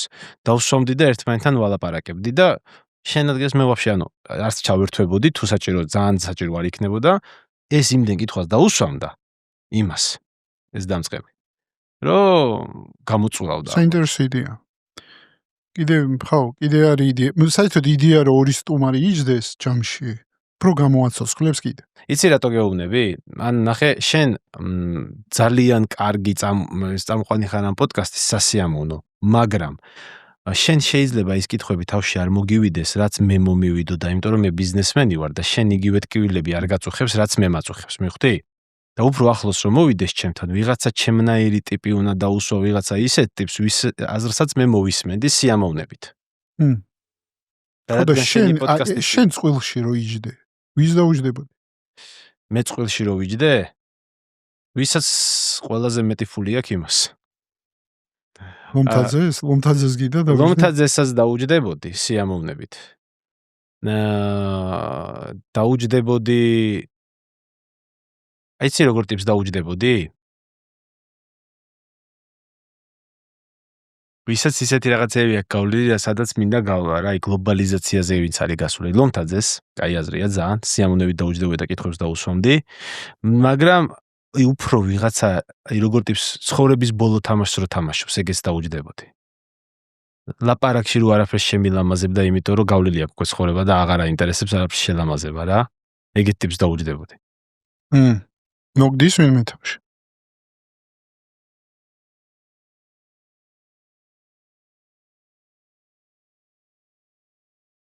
აი ვიღაცა ჭყონიასნაირი ტიპი რო იყოს რა, მაგრამ კითხვას რო დაუსვავ რო არ გაიქცეს და მიპასუხოს ეგეთი. ვინ შეიძლება იყოს? ალბათ საქართველოსთან არ უნდა იყოს კავშირი, რომ პოლიტიკური ანგარიშის გაწევა არ მოუწიოს არავისთვის, მაგალითად. შეიძლება. მაგიტო ვფიქრობ ამდენს, თორე საქართველოში იმდენი საინტერესო ბიზნესმენია, ვისაც სიამოვნებით მოусმენდი. მოხვდები. მაგრამ ეგ ძალიან გადამწყვეტია, რომ მითხრა, რომ აი ახალგაზრდა და წარმატებული, მაგრამ ასაკში შესული და შეიძლება იმდენი ფული არ ქონდეს, როგორც ამას ასაკში შესულს ავირჩიოდი, იმიტომ რომ ის უფრო მამაცად მეტყოდა რაღაცებს, ასე მგონია რა. მეგობრებო, გამოიწერეთ ჩვენი არხი, იმისათვის, რომ ჩვენ ოპერატორ არტურას უყიდოთ ნაყინი. ესე დავპირდით. თუ გამოიწერეთ ჩვენ არხს, ჩვენ უყიდით ნაყინს. მადლობა ნიკა. და სხვათა შორის დამოიწე შენთვის მეთქვა და მიკითხა და აი ბოლო ესეთი კითხვა. რა არის შენთვის მანქანა? მანქანა არის საშუალება, რომ წახვიდე იქ, სადაც გინდა რომ იყო, ან წახვიდე იქედან, სადაც არ გინდა რომ იყო. და ამდენი მანქანა ყავს შენთან? ამ წუთას 8. ამ წუთას 8. კონი არჩევანი რითი წახვიდე და რითი არა. ეს იყო საინტერესო საუბარი, ნიკა, მადლობა შენ, მადლობა რომ დრო გამოყავი.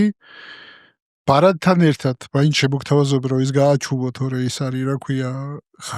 წარმოგიდგენია ახლა აქ რომ ბარათი ამ კოდს დადებული რა იქნებოდა? მე მგონი შენ 7 წლის წინ ასისტენტი ვისი იყავი, იმასაც გაახსენდი, დღეს არ გაჩერებულა ეს ტელეფონი.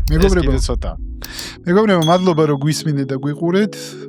ეს იყო კაცმანის პოდკასტი და ნიკა აბაშიძე სტუმრად. მადლობა ნიკა. მადლობა. всё, ძალიან გაიყო. ძალიან, მოდი ხა ფოტო გადავიღოთ ტრადიციულად ამის ფონზე.